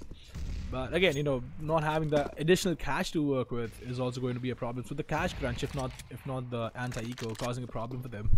I'm really sorry, I just hit the mic right there. But Veerbhadra is going to be waiting out behind the fountain. Not quite sure if he enjoys a view from there, because those shots are going to be very hard to hit.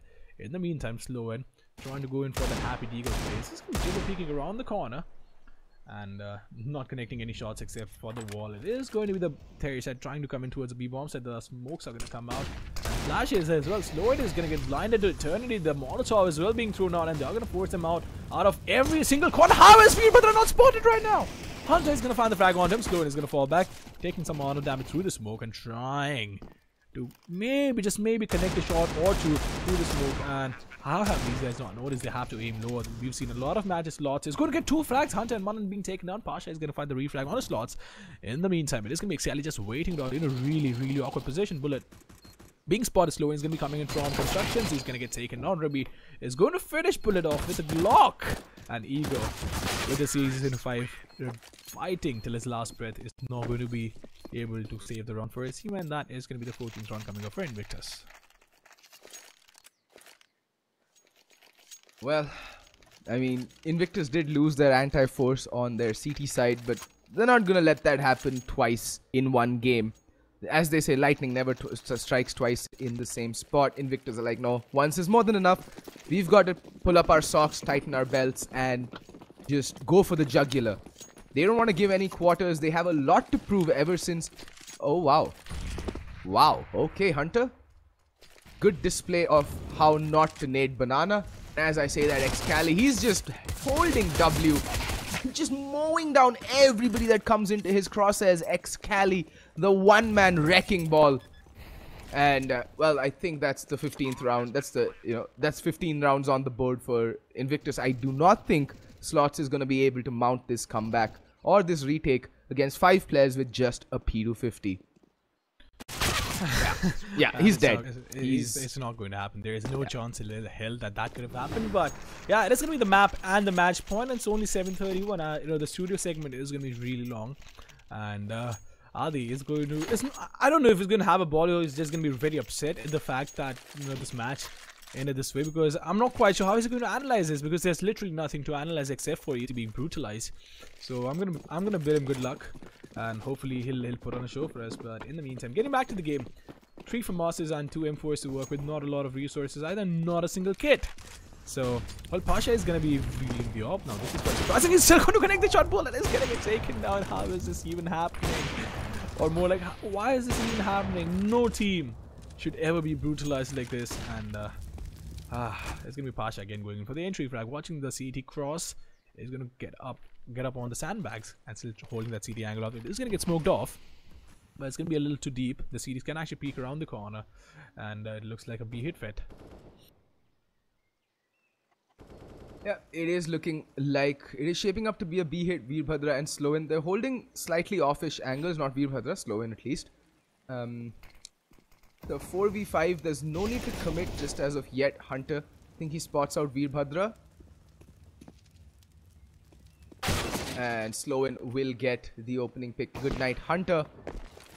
But there's no need to commit, and that's exactly where Invictus have realized that they can just hold off the B defenders in place, fall back, and maybe try their luck over towards the A bomb side. Thing is, wherever they go, they need to now group up and hit as a unit and be decisive. They still have a couple of Molotovs to play with and a smoke, and the decent Molotov towards pit, but it is going to be a 2-man pit setup. Will they be expecting Ego to be playing in pit as well?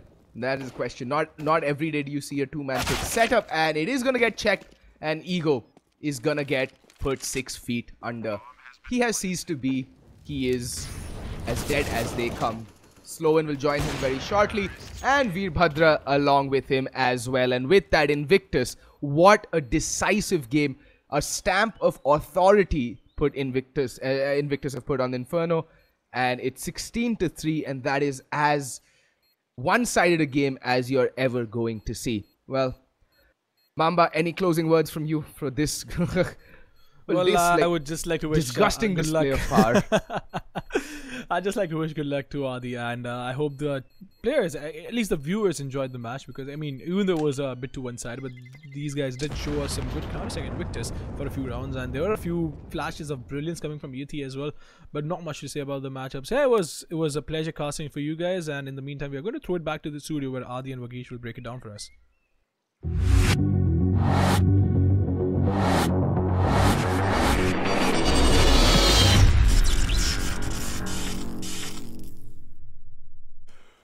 Welcome back, everybody, to the studio segment of the ESL India Premiership 2018 Summer Season Masters League. And what we just witnessed was, in the words of the great Aditya 81 Shah, a spanking. You know what I'm going to do? I'm going to do this. No, that's the thing. We need to replace that button. You can't say GG, because this wasn't a GG. This was a spanking. It was a good game. Well, it was a great game, considering that our casters basically had to do half their job. Yeah. Like, they only had half a game to cast. Well, that's Mamba every day. Because it got over so soon. That's Mamba every day. Sorry, Mamba, you know I love you, buddy.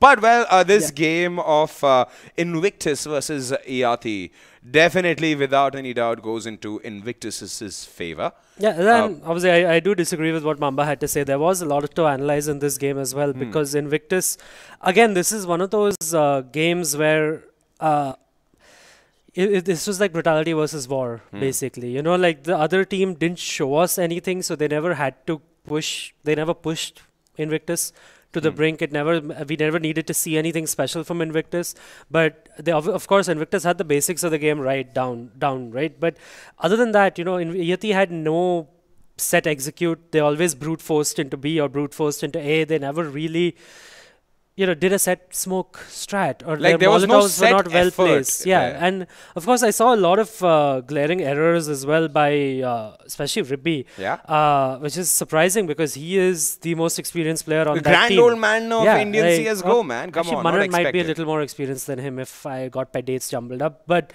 he's a very experienced player, right? And he was over peaking. He was overly static on the same position, especially when he was on the op. He would repeat the same angle 2 or 3 times, and a better team, again, like War and the Brutality War game, right? Like a better team would have exploited it against Invictus and against Ribby, those sort of things. And I saw Manan and Pasha Sahil twice at the Vespa position, I'm going to call it, right? Vespa because there's a little Vespa there at the B side. Yeah, right? I know what. So that place has no cover, and it's an off angle to kill one player, maybe, sure, but you can't stay there. And it was used multiple times by the same team, right? It was a bad call, basically. Yeah, it was used by Pasha once, and it was used by Manan once as well. Like those sort of, their positioning was very suspect. A few of the rounds that Iyati won were not just because of Iyati's good trades or something like that. It was, yes, it was Iyati's good trades, but it was Invictus's positioning. They had one at the Vespa, one in the site, one on the balcony, completely exposed, not covered by the guy at site because he was smoked off, things like that. Like, there was just no cohesion with that defense. The crossfires on the defense weren't really on point. And I think that's why Iyati won a couple of rounds as well.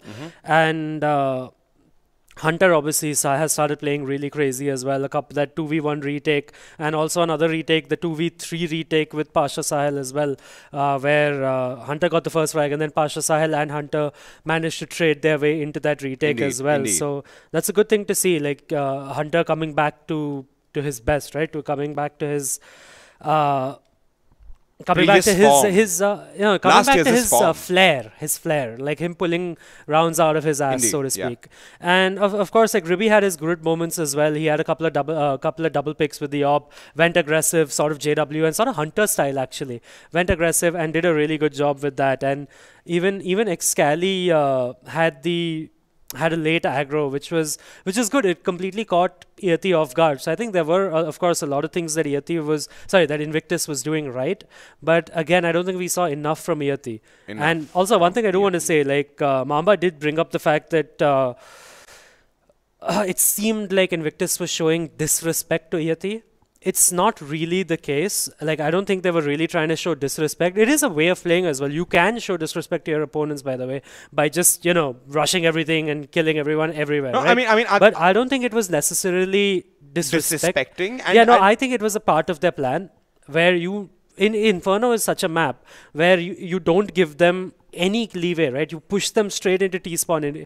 Excali pushed T-spawn once, basically pushed into T-slope, and they pushed second mid as well. They had a second player watching second mid, but it's just calculated. No, but it's not about showing disrespect. It's about making your opponent so uncomfortable and so scared to get out of so scared to get out of base, right? They'll be like, oh no, he could be here, oh no, he could be here. It wastes precious seconds. It's like a slap bet, basically. You'll never know when it's going to happen. Exactly. It wastes precious the other part is it wastes precious seconds, and that means your smoke can be deployed 10 seconds later. That means that Iyati has only 20 seconds left to execute onto a bomb site instead of 30 seconds. Things like that. So hence, in a map like Inferno, the CTs do want to push the terrorists back every single time. And I think their B hold was pretty cool as well. But also, Iyati could have taken advantage of that if they had some set executes on B, because the smokes at B were over at about 50 seconds. No, I want to make you hold that thought there. Again, my addition to how Mamba put it across when he said that maybe Invictus was ending up disrespecting Team Iyati. See, again, I've maintained this point throughout the course of the time we've been streaming ESL India Premiership. Even when we did this on TV, Adi, you've been there. I mean, you have to understand, it's like any other sport. One of them has to win.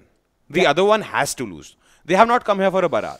And no, I'm being very brutally honest about it. These are my opinions here, and I believe the fact that again, even though you might not be doing it with the idea of disrespecting a team, Adi, you're a pro player. You would agree with me here. Anytime an opposition gets decimated in a round, you want to take advantage of that. You yes, will take advantage of it. It is not you down, disrespecting them. It is them disrespecting themselves and their playing capabilities. Because they made those errors. They made those errors after being in the Masters League, after being a top-tier division league. I'm not saying you guys aren't good. I'm just saying that your mistakes were capitalized vehemently wherever it was possible for Team Invictus. And more than them disrespecting you, this is... I'm sorry, I don't mean any harm. Again, no more hate posts for that, but I'm just saying it. This is you disrespecting good skill sets and like strats. This is you being your own undoing, in a way speaking. Nobody else is to be blamed for it. Yeah, I agree. But yeah, that's all. I just wanted to say that it's more about the way the game style works in Inferno. It's not about disrespect. That's all I wanted to say before you went on that rant. Yeah, I added on. I'm happy you accepted my point. Yeah. I mean it's a valid point there. In fact, I've been informed by the production that the MVP, the most valuable player of this game, is on Adi. Ex-Cali. Oh yeah, Karan Maswadkar. Throwback to Bombay, isn't it? To Dombivli. But yeah, I mean, an impact rating of 1.77, 25 frags, by the way. 25 frags. That was 7 more than anybody else on his team. Yeah. There's he's a week ahead. 8 more than anybody else. He's a week and 1 day ahead. Yeah, a couple of 4Ks, one 4K, a couple of 2K, 3Ks, and a lot of 2Ks, like 6 of them. 4 entry frags, 3 revenge frags. So much impact, man. So much damn impact. And Hunter, even though I do want to have a special shout out to Hunter as well. I did mention that we are seeing his flair again, right? Yeah. And Hunter had 3 clutches, by the way, this game. 1 1v2 clutch that I mentioned earlier, and 2 1v1 clutches as well, which I failed to mention earlier as well. So it's good to see Hunter back as well. And if we see Excali and Hunter, and even Ribby, to be honest, go off like this, right? We're definitely going to see Invictus in the top 4 slots. Yeah, definitely. I'm looking forward to Invictus in the top slot at the LAN finale. Not that, again, like a lot of people say, that I favor certain teams. That would be a very good storyline as well, right? Something Entity Gaming versus Invictus, because 3 of the Invictus lads are ex-Entity players. Yeah. I know. But again, like I'd like to maintain it. I don't particularly favor a team. Like, I have good relations with the Entity and the manager. I know the ex-A5 players from DOTA. I mean, everybody is one big family. I was going to say fat family before they realized, oh, I'm size shaming also. Apparently, everybody takes offense to anything. That's the new social media trend, apparently. If you follow certain groups on Facebook, you'll realize it's a fact. But that is what we have for you guys in CSGO. We have a Dota match lined up for you guys. Don't go anywhere. We'll be right about back with that.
That was beast.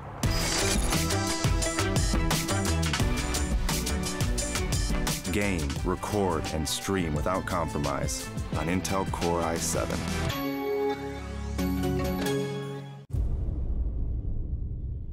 The ESL India Premiership 2018 has 3 seasons: summer, fall, and winter. The summer season takes place from April to June, while the fall season runs from July to September. Finally, the winter season takes place from October to December. Coming to tournament formats, each season is divided into 3 tiers: the professional tier, the Master League; the semi-professional tier, the Challenger Series; the Open tier, the Starter Cups. Moving on to the frequency, every season in the ESL India Premiership 2018 will see 1 Master League, 3 Challenger Series, and 3 Starter Cups. The Masters League now hosts 12 teams and players. Meanwhile, the Challenger Series has 8 contestants and follows a double elimination format. Finally, the Starter Cups are now limited to only 128 participants, so make sure you register for the Premiership now. Once you register for the Starter Cup 1, you'll have to fight your way to the top. At the end of the phase, you will get promoted to the Challenger Series 1. You should try and maintain your position in the Challenger Series 1, 2, and 3. But this is no easy task. At the end of every phase, the bottom 2 contestants are dropped out. They are replaced by the top teams from the Starter Cups. Those who succeed in the Challenger Series are rewarded with promotion to the Master League. The top 4 teams will proceed to play in the next season's Masters League. Meanwhile, the Master League runs uninterrupted until the end of the season. The 12 champions will constantly try to establish their dominance over the others. But at the end of a season, the bottom 4 teams are relegated to the Challenger Series, while the top 4 play at the LAN finale for the top prize. ESL India Premiership 2018 begins in April. The registrations are on, so make sure you sign up now.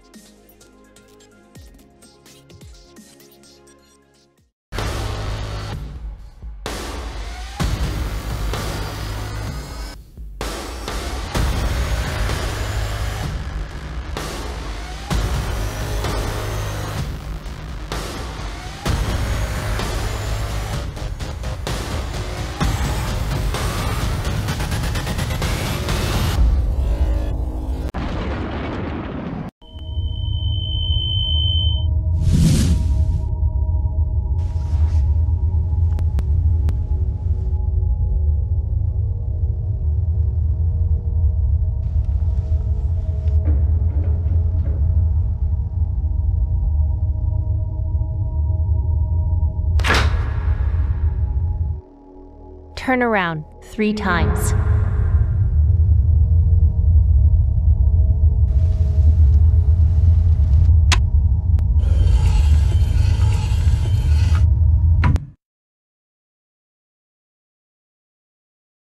Start shooting.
Alrighty then, now that we've begun with the war cry of good game, which was essentially what it was the last game, the Counter-Strike Global Offensive game. But we have another game in the last game of today. That's Dota 2 between Alpha Esports and Signify. Before we move on to the team introductions and everything. Hi, Angie. Hello, how are you? Angie G! I think I know which team you're going to be supporting in this match make. So why are you ignoring what I just said? About the buzzer? No, how I added your name and the GG. Oh, that used to be my nick at one point. Angie GG. But it didn't catch on that time. Okay then. Okay then. Yeah. But ladies and gentlemen, let me take this opportunity to tell you about our amazing sponsors, owned by HP, HyperX and Intel, and the people presenting this to you. That's Northern Gaming and ESL India. Now, Angie. Yes. Not Angie G. Yeah, I mean, I'm not being sarcastic. No, it's okay. All right. No, but Yeah. Angie, what do you think about today's game? I think so. I first of all, I mean, these two teams are fantastic as individual teams. Every team is fantastic. To yeah. make it to the Masters League, okay, I'd like to make it very clear. Since it's a Dota match, a lot of social media has been abuzz also regarding the same. I will make it clear. A, no animosity towards any team. Oh, definitely no Yes. animosity. Every team, let me make it very clear at this moment of time. Every team who is playing in the Masters League of the ESL India Premiership, A, deserves to be there because they've done the homework. B, they've done the hard work behind it. And 3, they're trying to be better. Nobody's taking away that sheen or that limelight from anybody. It's just that some teams are meant to be shark eaters and some teams are meant to be sharks. If I can put it like that, I mean, not everybody is capable of eating sharks. Let's be very honest about it. In the big, vast ocean of the world, there are only few creatures which can eat a shark. Everything else is shark food. And it comes down to exactly what do you call a very good team. Now, if you take, I mean, I love Signify, brilliant team. Domestically, yes, they perform amazingly well. They can defeat all our domestic teams out of experience. I'm saying this. But now if you look at the international front of Signify, it's not like they're going ahead and winning every single tournament that comes their way internationally. They are also having a struggle. Yeah. Exactly. They try. So everybody, it just belongs to different tier bracket. That's what I believe in. And Signify is just, as of now, the top tier team in the country. Internationally, they still got to build their path, and Alpha is a tier 2 team that is making its way to tier 1 in our country. So True. I commend both these teams, and Alpha, to be very frank about them, I mean, they did attend the winter season finale that happened. So even to make it to your LAN event, you have played the starters, you have played the challengers, You've gone through the entire grind, as they Definitely. say. So I mean, hats off to them to even make it to the Masters. Yes, in Masters they are struggling a little bit. They've already faced about like 3 losses already, and they're sitting 12th on the board. But the Masters is about 12 different teams, right? And that means they need to play 12 different games. Sorry, 11 different games. 11, as of now, yeah. they have played only 3. 11, so they have still a long way to go to make themselves again into the LAN finale of summer So, season. Angie, I'd like to ask you, you are one of the foremost analysts and Dota players we have here in-house. Who do you think, like, okay, there's a Signify here. Yeah. Who do you think is the next best team after I Signify? think I would say ROG Titans. Apart from them, I forgot about them for a say second. Reckoning Esports is Reckoning Esports doing very well for themselves over there. I think they would come in if we are just looking at the ESL LAN event. I think they would also make their way to the LAN event this year. Sure, like I mean, Even Buriza, as a matter of fact, Buriza has been doing fantastic. Totally. I mean, the more the merrier. I'd love to see Signify. I'd love to see ROG Titans, Reckoning Esports. Buriza, everybody. But now let's move on to the team intros here. Let's see the first team here, Alpha Esports.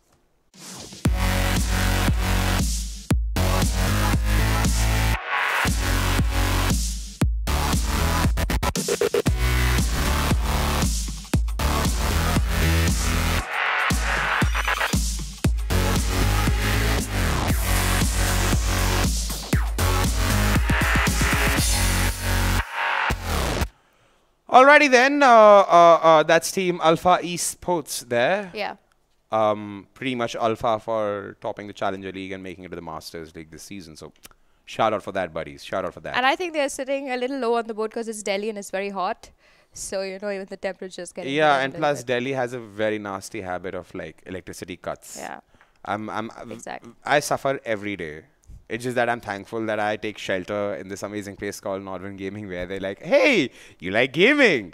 Let's keep you here away from electricity cuts and keep you gaming. I'm just kidding. I do so much more apart from escaping electricity cuts. But we have Team Signify as their competitors. So let's quickly take a look at them.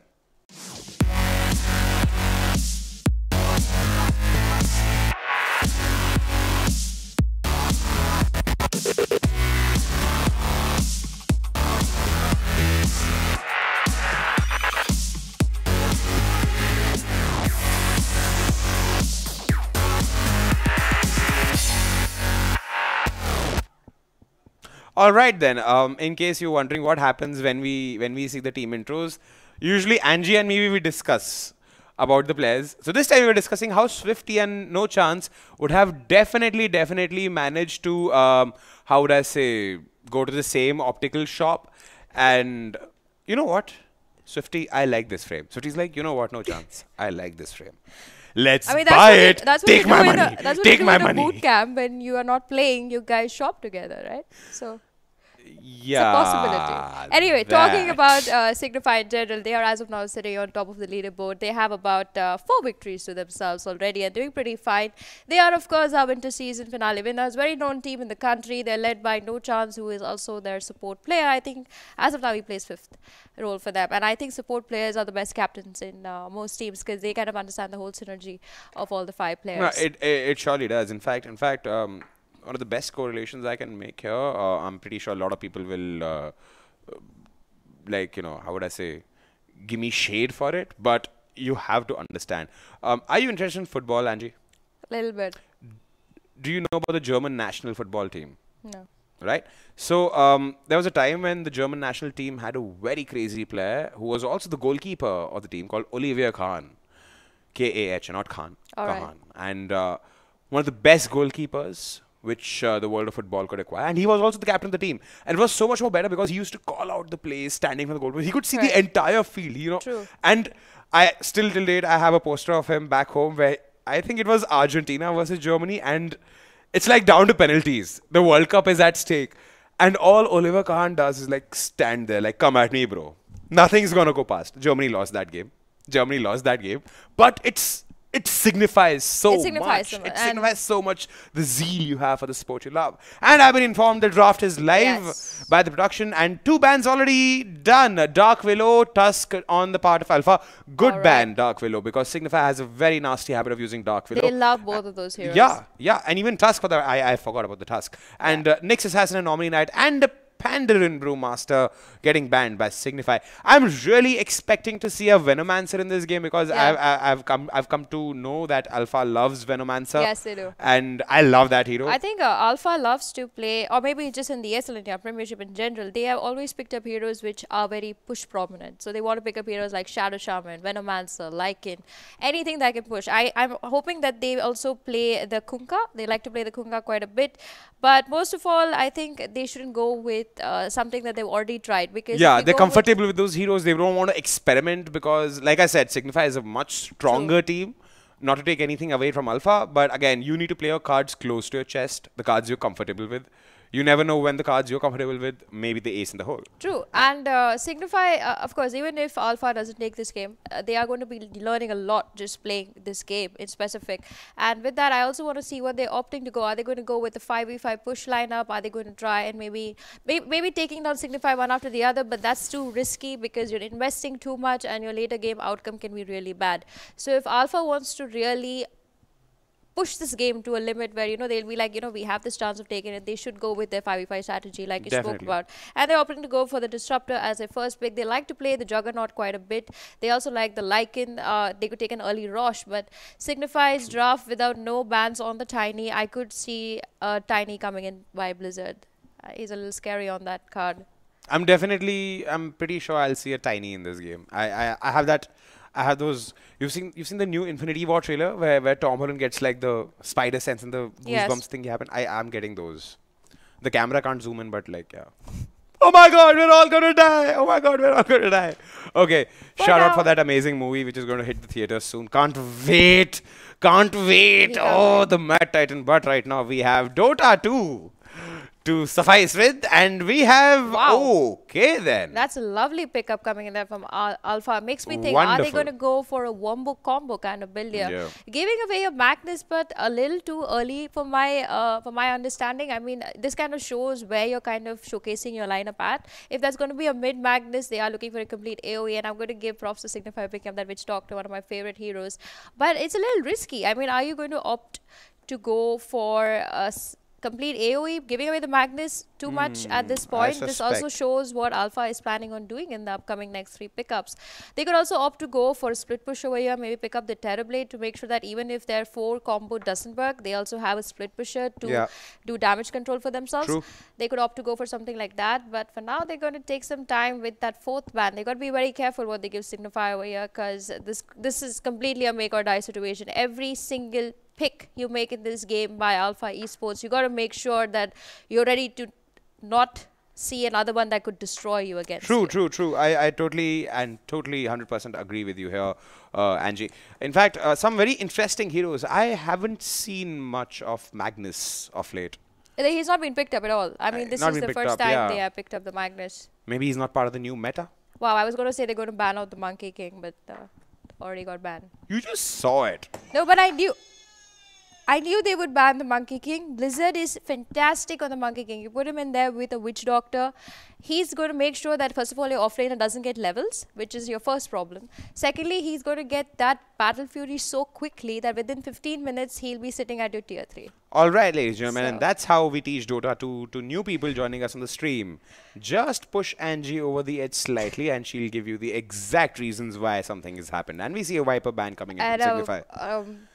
That's a Viper. I feel like Signify is just banning on they just feel like banning. Random. हाँ आज इसका दिन नहीं yeah, है. but आज अपन लोग इसको ban But with that ban, I can also tell you that they could opt to pick up the Razor, but the Juggernaut gets a ban because Alpha Esports loves to play the Juggernaut. That leaves Alpha with a very hard choice to make. Now, either they choose to play a carry that it'll completely just split push. Yeah, they've banned out Void. I'm pretty sure they're going to end up picking up a Lycan. A Lycan or even a Weaver. They like to play the Weaver quite a bit in this meta. They also like to play the Earth Spirit, or they could play the Earth Spirit actually as 4th role and send the Disruptor as a 5th role. Yeah, maybe. Yeah. So they're going to take some time with this pickup. They have to either showcase their mid or their carry or their potential 4th role support, and all those 3 picks kind of tell Signify at the end of the day how this draft is going to lead them and what they're going to pick up next. With the Juggernaut getting banned though, Alpha got to be very careful, but they're going to pick up the Phoenix. Now this is the second game I think online we have seen the Phoenix. Yeah, but I like this hero. I like Phoenix. I like the skill sets, the amount of combinations you can build up with the Phoenix, and Lifestealer coming on top like against them adds on to the tension, definitely. It definitely does. A Lifestealer can just rage out of any of Phoenix as well and even take down. And plus spell immune. He is spell immune. Spell immune. First skill, frenzy, and you're dead. You jelly, bro. You jelly. All right. So looking at this lineup, I'm doing my mathematics that it's going to be a Magnus mid, it's going to be a Phoenix in the off lane, and that leaves Alpha to pick up the next 2 ones. That's going to be a carry and their former 3rd role support. 4th role support, I'm so sorry. I'm very taken by Alpha's draft. I mean, they have really put a lot of thought into this one, and definitely that Prophet fitting into their draft amazingly well over there. If that's the mid, so are they going to send Banshee mid? Your Magnus is the carry? That's a little risky. Unless they're sending 4th role Phoenix as it's a Phoenix as a support, but that's not really where Phoenix is at his best because he does need those early levels. Or they could also do a 2-1-2 in my favor. I mean, if Alpha has to play a 2-1-2 and they are very comfortable with these heroes they've just picked up, this could definitely work for them. And the Puck gets picked up next by Signify. There's going to be a mid Puck coming in for them against that Banshee. And we've already spoken about how Puck now normally gets a ban, and we'll be like, okay, what's the big deal? This is definitely a that? mid Puck, I think. A mid Puck coming in there, Lifestealer. I mean, Signify is going very basic, up to point, updated map draft right there in front of us. But Alpha, I love the way they're playing around. They're given us a very versatile lineup here. They've not really picked most of these heroes in their previous games. That means that they have really studied what could really work against Signify. True. I agree. I most certainly agree with you here, Angie. In fact, the last set of bans will decide the fate of either the teams. Maybe it's going to be a good or a great ban, or maybe it'll be a ban which will change the fate of either Alpha, either Signify. In fact, if Alpha manages to push Signify till the tier 3, I'll be amazed. I would be amazed. I would be amazed because this is a very unconventional. Definitely. How would I say? Did I say non-unconventional? Sorry, this is a very unconventional lineup. Draft What is wrong with picks my coming English? in from. I mean, I'm just a little taken aback by this, but yes, the Doom getting banned there very clearly states that for now they are looking for their final pickup. Now, this carry is it can be an anti-mage if they're just looking to buy time for their carry to split push. But if they choose to go with a 5v5 battle warrior, It's gonna be the Syllabare. ouch, that is a little risky. They could opt to go for the Luna, but she's a little too squishy. And anti-mage could fare well for them with the mana void. Also, if he decides to go ahead and Agdams, he can just keep split pushing this. But now the concern is the bear, because if they are going to be playing against a bear, he's going to be constantly they are constantly going to be stuck with one tower of theirs taking a lot of damage. Yeah, and plus this bear is like the Revenant bear. It will always come back for you. I'm talking about the movie Revenant, in case if you guys are like wondering what Revenant. There's only one Revenant which won my man Leo the Oscars. They could go for a Spectre. Huh? I think Alpha should go with the Spectre, but they're going with the Bloodseeker. Okay. They want to end this quick. There's no late game for Alpha. I'm a little unsure about that now, because a Bloodseeker is okay, he's fine in the early game. You can see heroes move around the map because of his skills. But apart from that, what does a Bloodseeker really provide? Not that much in a Masters game, because you can counter a Bloodseeker very easily. There are so many skills. And if they just picked him up specially for the Puck or the Lifestealer, it's not really going to fare after Magnus really gets that RP off. You get the burst coming in from the Disruptor. You get the Phoenix doing her thing. But at the end of the day, the Bloodseeker cannot split push. The Bloodseeker cannot really take on a 5v5 fight and come out strong on the other end if he has heroes like a Lifesteal and a Lone Druid on them. So this is a little risky pickup. But I think saying that also, you should always think out of the box. And I think Alpha has thought this one. They've got some ace up their sleeves, which we do not know about. Like I said, it's a very unconventional pick here. But it's good. Something I like it. It's a very different kind of a day here at the ESL India Premiership, where we see the likes of Syllabare getting picked up, and we see I forgot his name. Bloodseeker? Bloodseeker. I just saw the character. Yeah. Angie, I'm becoming old. Yeah, I'm becoming old. I think I'm losing hair. I'm slowly going to metamorphosize into an Adi. But right now, what we're going to metamorphosize the stream into is we're going to take you directly to the game, where Vivek Venkatraman is waiting for us.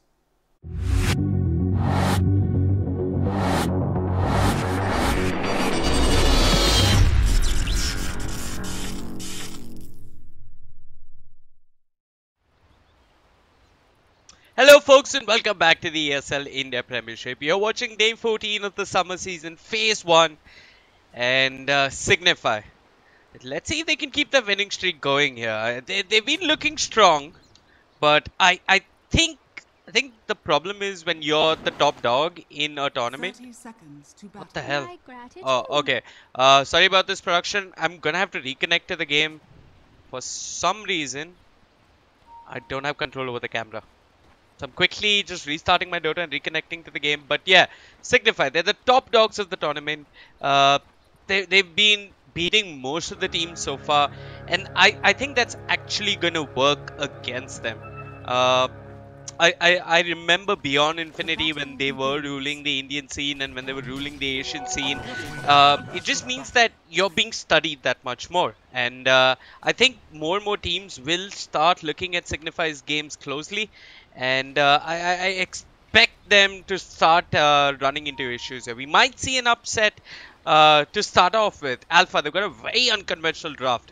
They're running a Phoenix, I think in the 4 or 5 position. The problem is that their lanes aren't going to be stellar. They might be able to actually, if they run some sort of an aggressive trial lane, they could apply pressure, but it's Negi. And the Lone Druid will not be an easy kill. While Signify, they're running an aggressive trial lane of their own. I'm not really sure what happened. I think Signify did manage to scout the lanes out. Either way, I think they're going to be okay with the matchup they've got. Wagish, I mean, although everybody in chat asks him about his glasses and laughs at him and makes posts about him, he said something that was really interesting. Team Alpha, they have no late game. And that is indeed the case. They're sort of limited as far as scaling into the late game goes. The Bloodseeker, I don't think he's going to be able to keep up with a Lifestealer and Lone Druid. So yeah, there are restrictions as to what Alpha can do if this game goes later and later.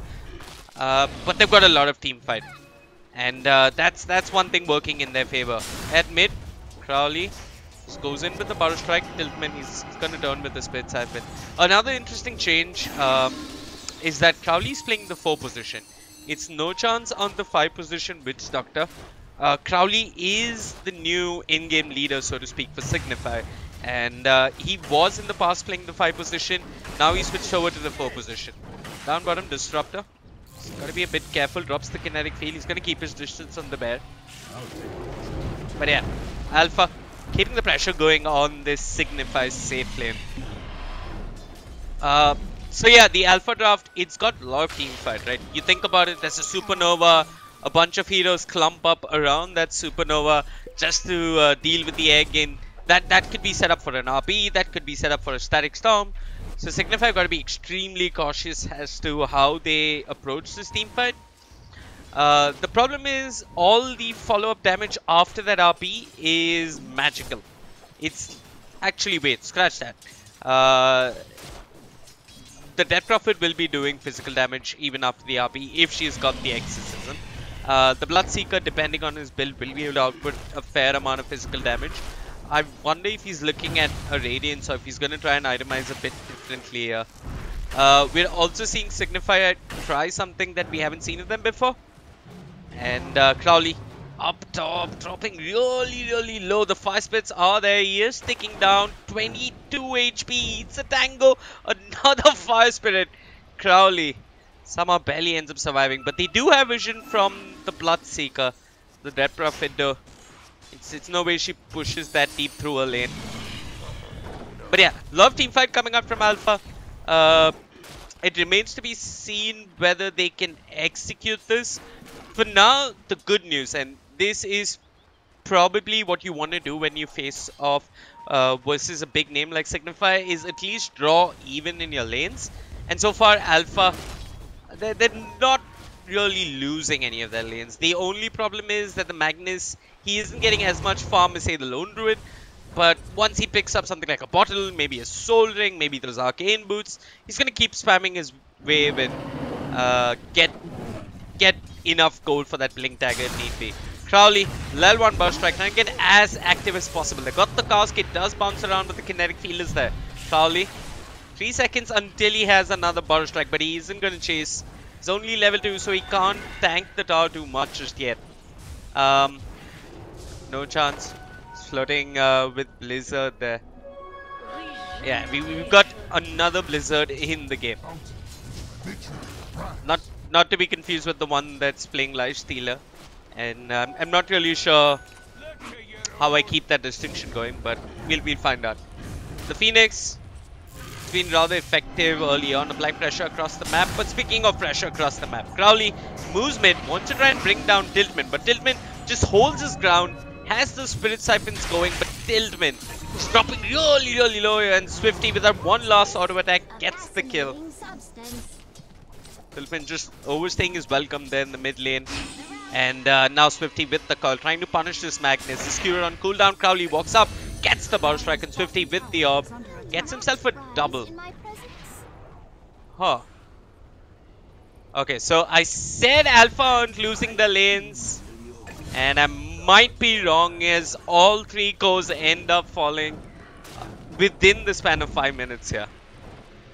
The Bloodseeker diving for the Witch Doctor. I think he got that kill, but I don't think that was worth it.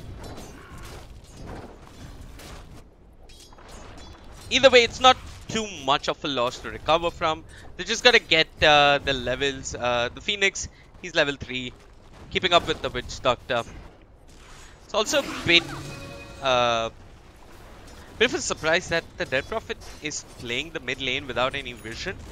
I've seen teams do this. They don't ward mid, but they usually get an observer ward around the first night time, around that 4-minute mark.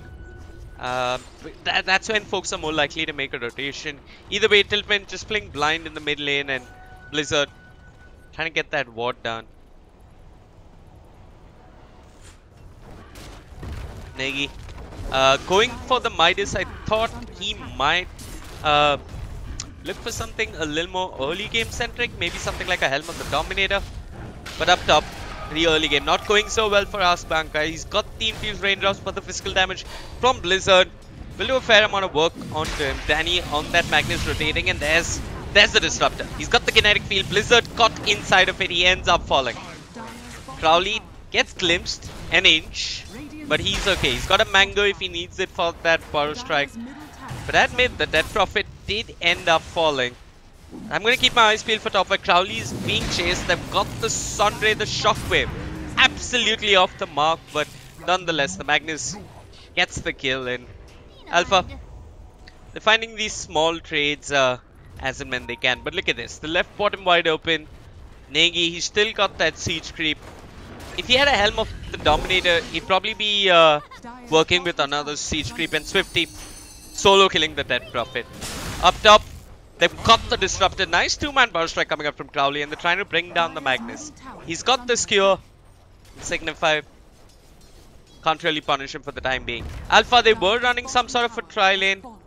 But that aggressive tri-lane has come to an abrupt end. No chance. A 5 position Witch Doctor behind the enemy tier 2. Just flip pushing, and there's no one here to punish this. No chance, still only level 4. And he's trying to man-fight at that Prophet. He's gonna end up falling.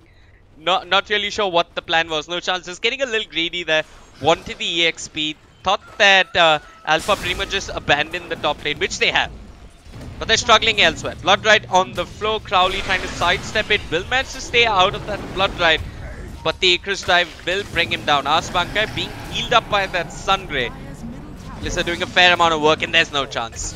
At the right place, at the right time, finds the cast between both the Bloodseeker and the Phoenix, and with that Infest, they'll get the kill onto the Phoenix as well. Signify just making it look so easy here. And the Disruptor, he's going to end up falling. 50 on a mega kill streak. Each lane becoming increasingly harder for Alpha to approach. But they're going to try. I think the best thing you can do... Oh, I'm looking at top where Asbankai might just end up falling. The open moon's upon him. Maledict as well. Blizzard doesn't have the infest, but he's got the phase moon. So he's going to keep chasing the Maledict. There's one last stick, but they will not find what they were looking for. Crowley. Not really sure what he was burrow striking there. Probably looking to cancel TP or something. I'm not really sure. Tiltman reaches the mid lane. He's moved down bottom, but up top. That's where the action's at. No chance. Turning around, has the Maledict. The cask will bounce. Asbankai keeps his distance. Blizzard on the Disruptor does have the glimpse. Doesn't have the glimpse. They got the Sun Raider, and Asbankai he's chasing. He wants no chance with the Thirst. He'll find the kill. While Blizzard on the Lifestealer just holds his ground. He's got the rage, so even if the glimpse was there, he was going to be okay. Swifty just pushing a tier 1 tower all by himself. No one here to really deal with this lane. While Alpha keep throwing bodies up top. They've got Tiltman rotating. They've got the Exorcism. This is somewhat high risk, high reward. I don't think the reward's that huge. It only makes sense if Alpha find cores here. But now, you got Tiltman running in, no chance with the cask. Has the Maledict as well, Tiltman. Copying a fair amount of damage from the tower, might just end up falling here. The Sunray healing him off, Blizzard holding his ground. He's got the Infest, can't pop out, will get the Dead Prophet.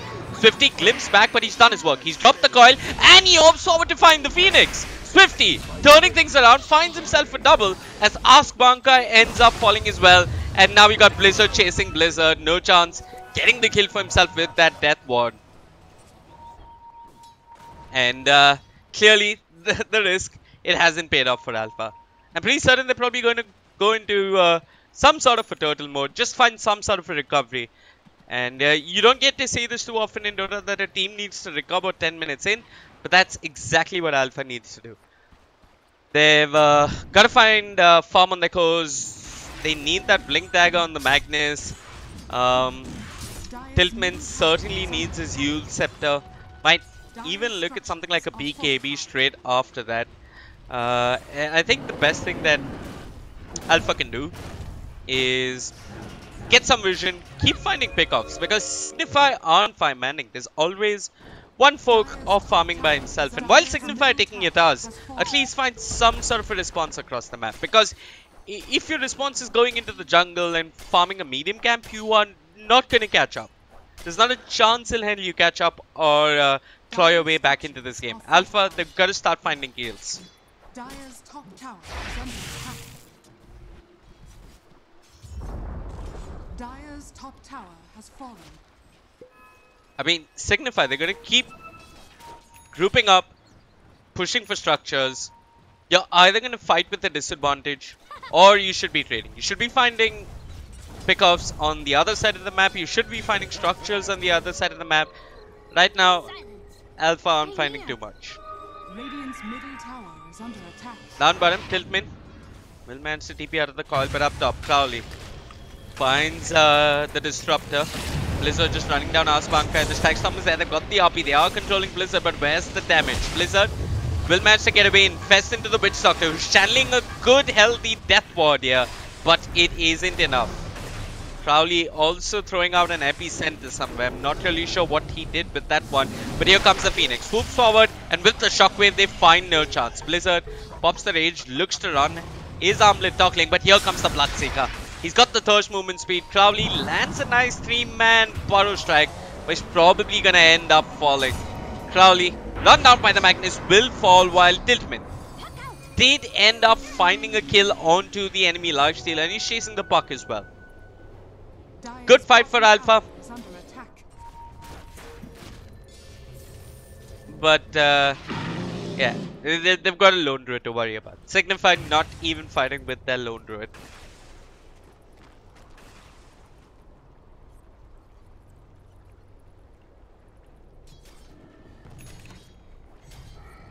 The Phoenix really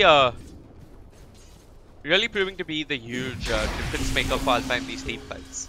At mid, Magnus, Whale Coil, Maledict, just too much damage. And he's gonna just accept his fate and end up dying there. Asbankai walks into the lane. And up top, Blizzard. He's running down Tiltman. Tiltman can just TP. Yeah, Tiltman's probably gonna do that. Down mid though, they found the Bloodseeker. Phoenix trying his best to punish Crowley, and with the glimpse they might actually find the kill. It's Asbankai who gets credit for that one.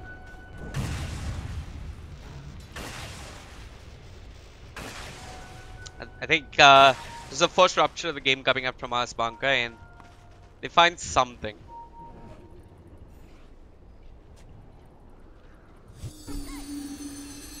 Disruptor trying to get some vision down across the map, gets punished, or rather doesn't get punished for just walking past two heroes from the side of Signify. Magnus, what's his progression towards that blink dagger looking like? Okay, will take a while. This isn't ideal. I mean, you gave the safe lane to your Magnus. Sure, he was in a 1v2, but with the creeps being closer to a star, his farm should have been slightly better. No chance. Just standing in the trees trying to dispel that smoke.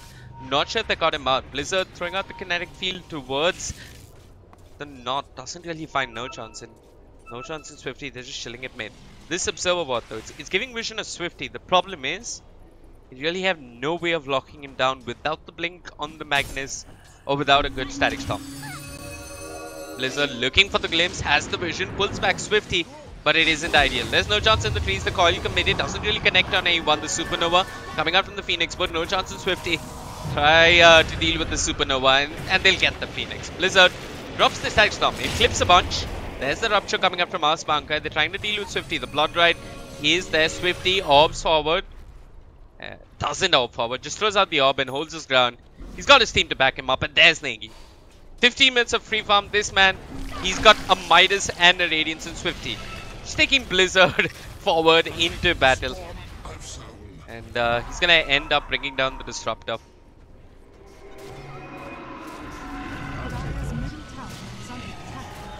Signify just trying to group up with. I think now Alpha have got a real problem. The bear is going to be an issue. Fortunately for them though, Crowley still hasn't got his blink. And Crowley wants to catch up in the farm department. Gonna move up top and try and get that blink dagger. I think what's a slightly worrying sign, or if there's some takeaway for Signify from this, is I don't know. I think like an 18-minute blink dagger is okay, but in a game that you're winning so heavily, one would expect Crowley to get it a bit earlier. I don't know. Maybe I'm cribbing about something that's really small. But yeah, Magnus picks up his own blink dagger. Did buy out. And I don't think Swifty is going to be able to bring him down there.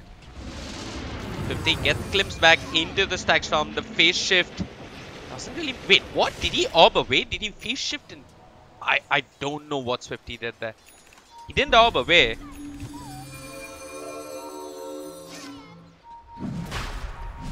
Signify though, they're getting ages. And they're moving across the map, trying to find pickoffs as well. Asbangai senses what's going on, but it's a bit too late already. I think it was the thirst that gave him the vision. Either way, Alpha, I've got problems, and Crowley's got his own blink dagger.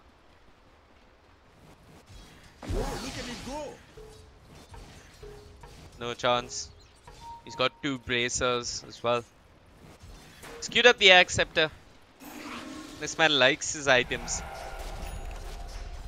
I think it's interesting to note that both of Signify's supports are at heart, at least in their matchmaking, they're both cores. Crowley was a mid player, but look at them. Teaming up, finding Asbankai. They might find the kill. Asbankai turns around to drop the rupture. That Maledict will certainly take him down.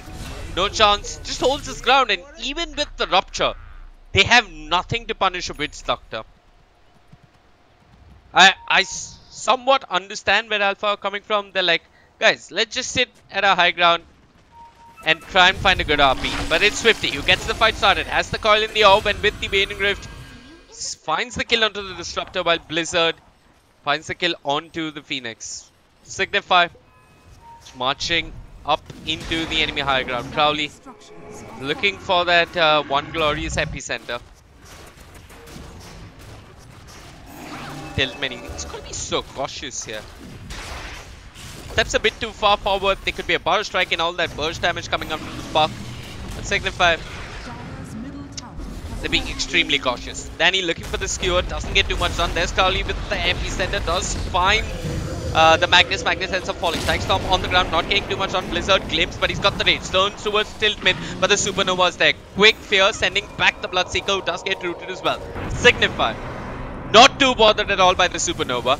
Negi just resummoning the bear, looking to go back in. Tiltman dropping low. Crowley looking for that burst strike once more. Negi will end up falling. The Split Siphon and the Exorcism doing a fair amount of work, but there's Swifty with the Infest Bomb, setting up for 2 quick kills, and TTFU on the Phoenix will get the heck out of there with the Icarus Dive. But Alpha doing the right thing, buying back.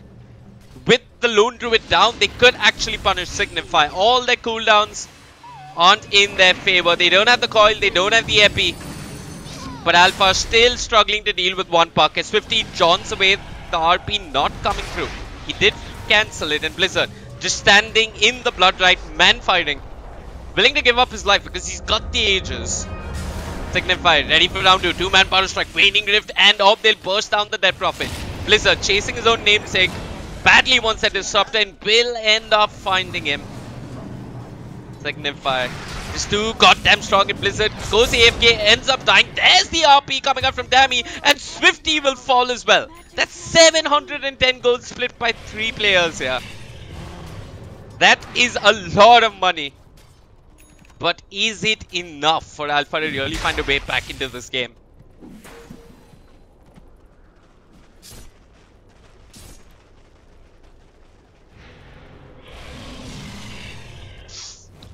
No chance.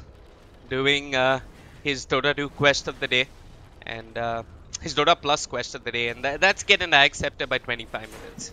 He's working on that one.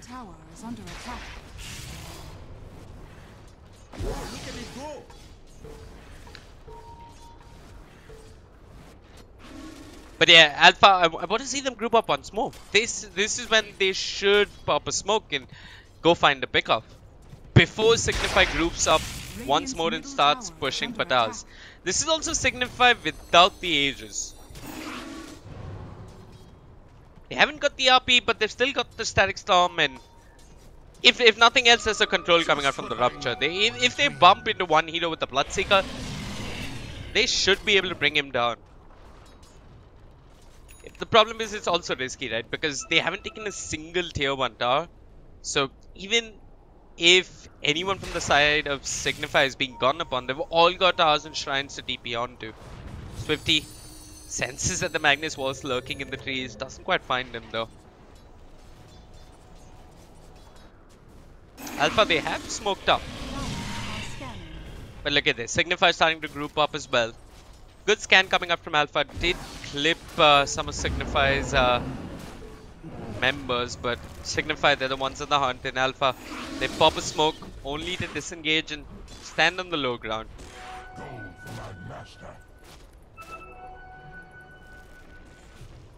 Crowley just blinking forward, drops the observer ward.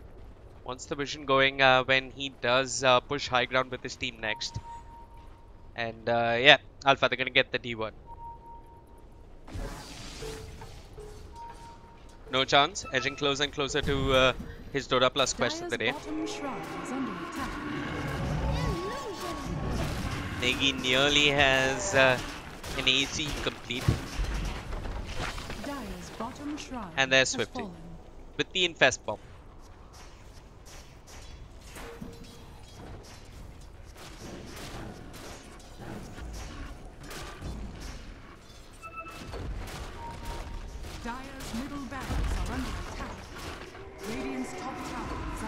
Swifty along with the rest of Signify just pushing through the mid lane. They've got the Lone Druid, they're working away on the melee barracks. The Spirit Siphon is there, but they have lost the range barracks.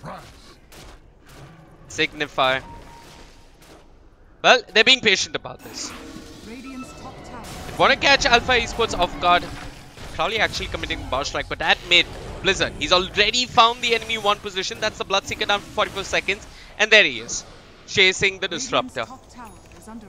Blizzard, running after Blizzard. Does help bring him down. There's no chance getting credit for that kill. And Negi just focusing the melee barracks here.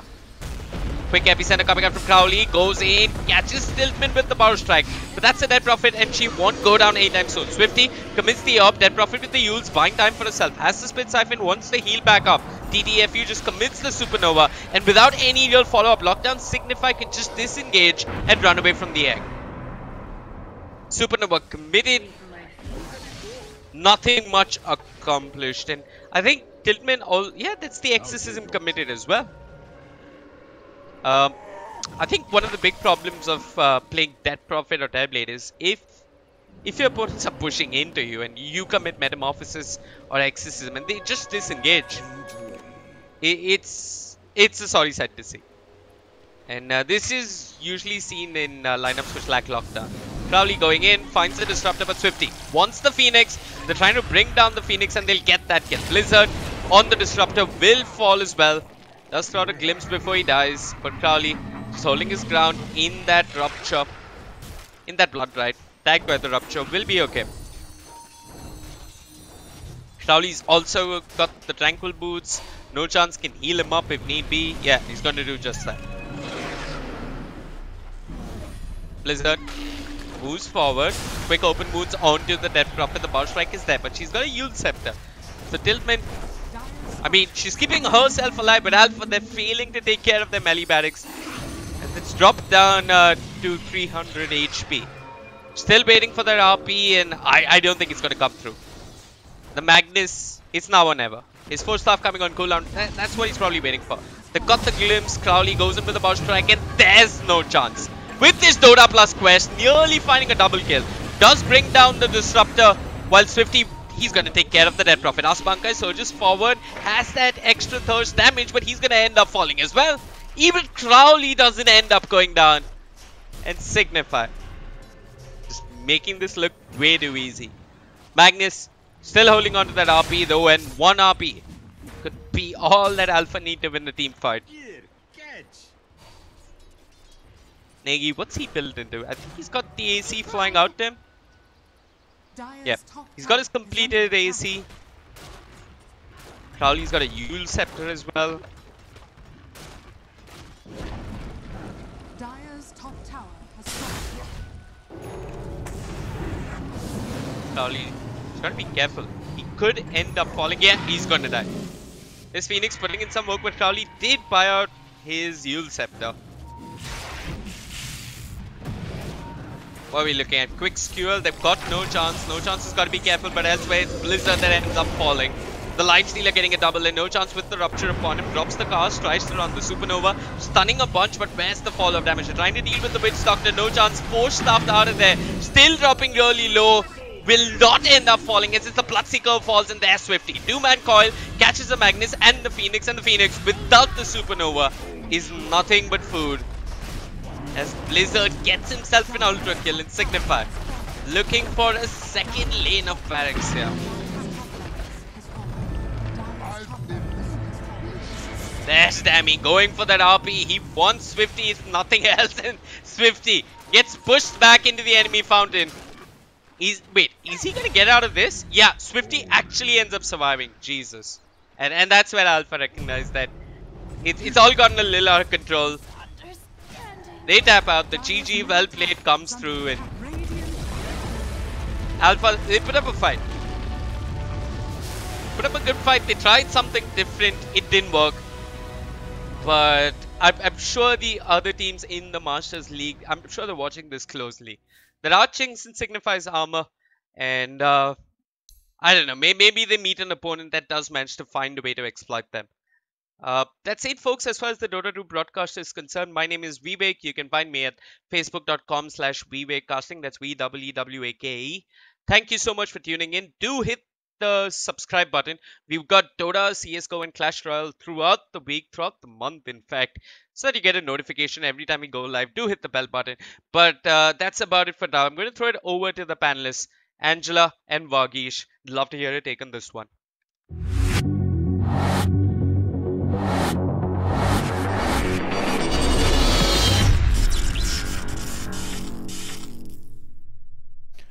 Welcome back, everybody, to the studio segment of the ESL India Premiership 2018 Summer Season Masters League. Thanks a lot, Vivek Venkatraman. Thank you for once accepting what I said with that Bloodseeker pick. This game went into Signify's failure. Did I say failure? Yeah, favor. I don't know what's wrong with me. This game went into Signify's favor. Yeah. They made a quick game out of it. Not the fact that, not discounting the fact that Team Alpha did try. They tried. No, they tried quite a bit. I mean, first of all, the first thing, apart from the in-game, basically, they actually have understood a little bit about Signify, a little bit more. They've studied this team quite a bit, because at the beginning of the game, we saw that the Bloodseeker did not go really in the safe lane. We expected the carry to always play safe, but he kind of was sent bottom with his secondary support. And meanwhile, we saw that the Magnus went on top. And that kind of implies that they know now that leaving Blizzard alone to farm is a very high risk. And that's why they even did a switch in lanes. But Signify, understanding that Alpha Esports have already studied this part of the meta for themselves, they kind of switch their lanes also. They send the Lifestealer off lane and send their off laner into the safe lane. And Negi, that's why he was playing Lone Druid and he was in the safe lane. Now, you can either say that, yeah, they already knew this was coming, or you can say that Alpha has really studied their team well. They've tried to actually understand where are they going wrong in every single matchup that they have. They have sat down and done a mathematics of it. And I mean, Signify, they're just more experienced. At the end of the day, when we talk about the mid lane matchup, it's a Puck versus Dead Prophet. Now, in an ideal situation,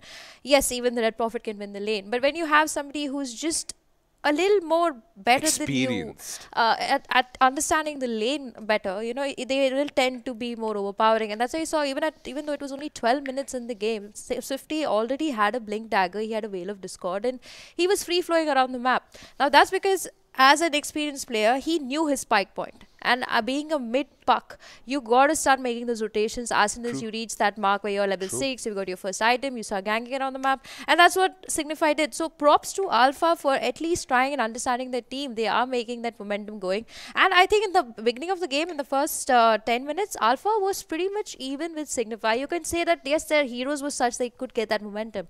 But also at the same time, it makes me think that if it wasn't Signify, if it was another team, if it was maybe... Reckoning Infinity, Council, so many good teams out there. I think Alpha would have given them a very good matchup. And those would be really interesting games to watch. It's just that it's Signify and they just, they had somebody it's just tough luck. hard It's to tough beat. luck. Something Yeah. very similar happened to our resident graphics head, Bhagwan B3 Bag, when he was representing the country during the ESL Brooklyn Beatdown. Yeah. The guy had just bad luck. He was in the winners bracket, lost to the world's second best Street Fighter player. Oh my god. Yeah. And then when he goes to the losers bracket, guess who's he's matching up against? The world's best player, because he's just decided, I'll just go into losers bracket. I'm going to win. Yeah, that's just bad luck that was sheer bad luck. And I think Alpha did a wonderful job of like at least sticking out like a sore thumb in Signify's face. Another thing I would like to point out in specifically for Alpha, I mean, they knew maybe coming into this game that odds of winning this were about 20%. Yeah. But it was not like as soon as they lost one set of racks, they were like, okay, GG, I'm just going to give up and Yeah, forfeit the game. they stayed. They fought till the very end, and they called GG only when they knew there was no other option. They had tried all the tactics they could. And I think that is something that we got to appreciate in a lot of teams who are just entering the Masters League, that it's a good game even if you lose. It's a good game even if you lose. Like I keep saying, Angie, it's a good learning lesson.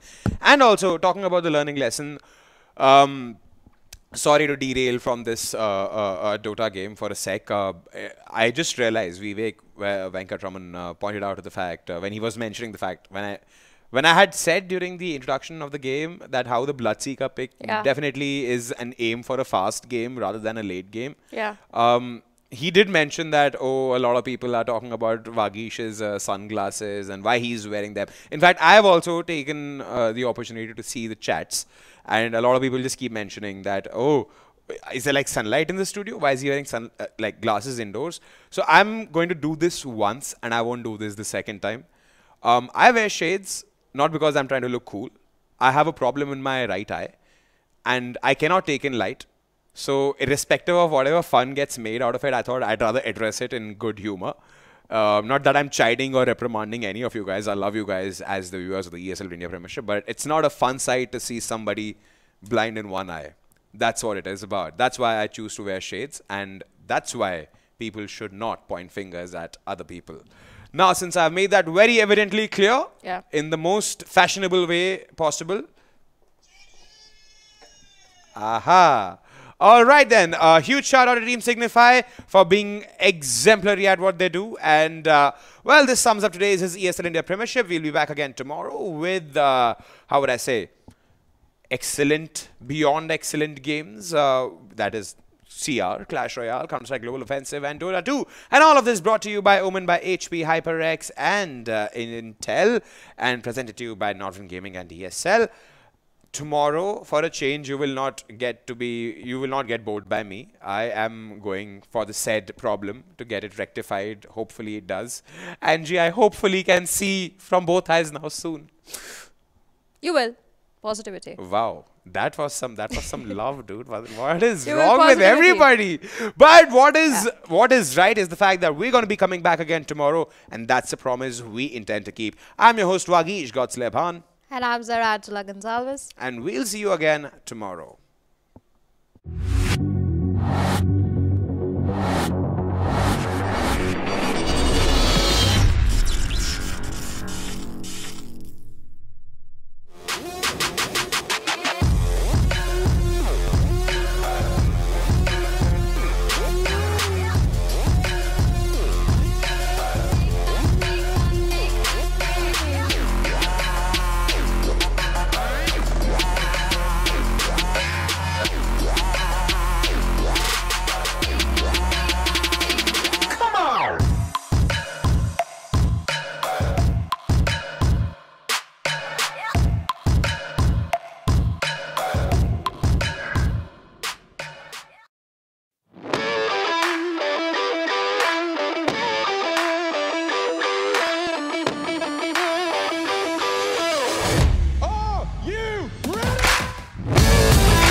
Game, record, and stream without compromise on Intel Core i7.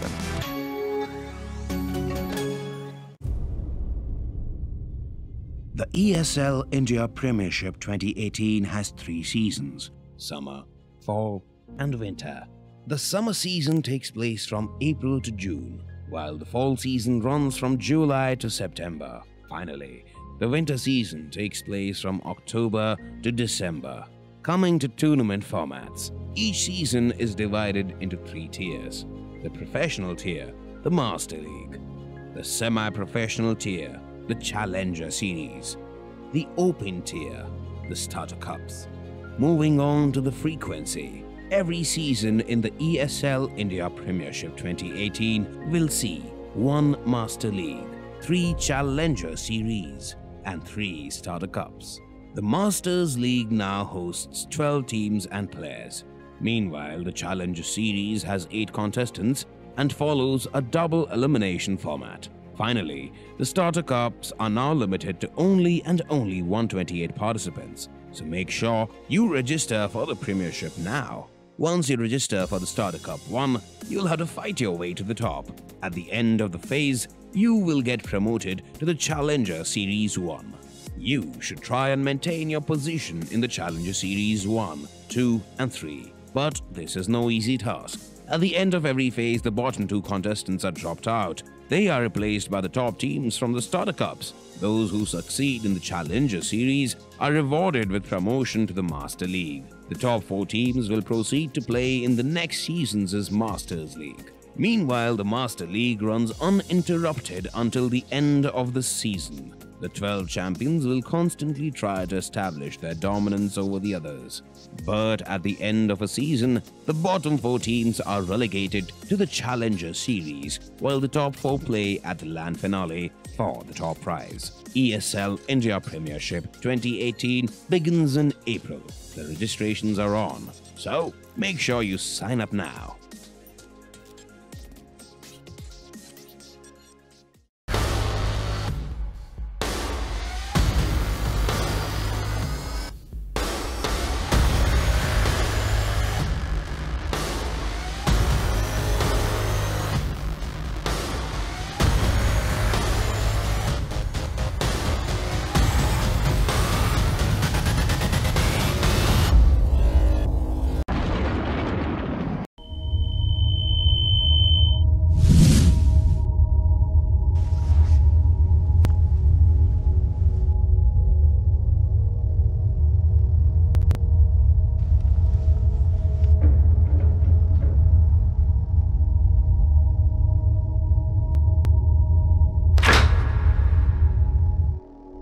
Turn around 3 times.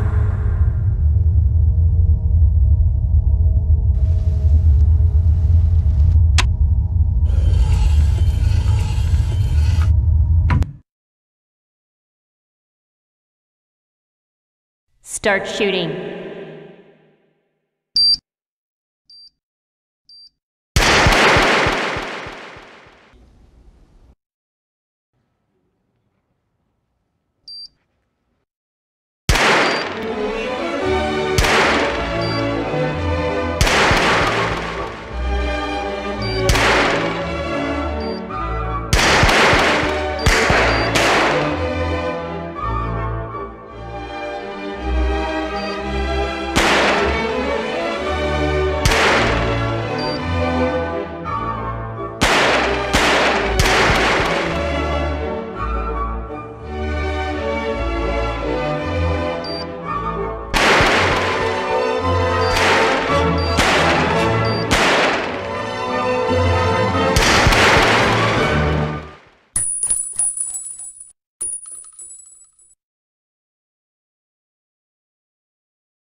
This is the first ever Omen X laptop for gamers that go to extremes.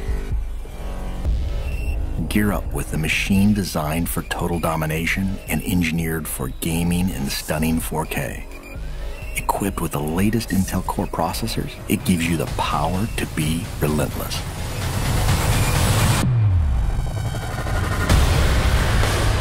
With a 17.3-inch diagonal screen and desktop-class graphics, you get maximum performance to be victorious anywhere.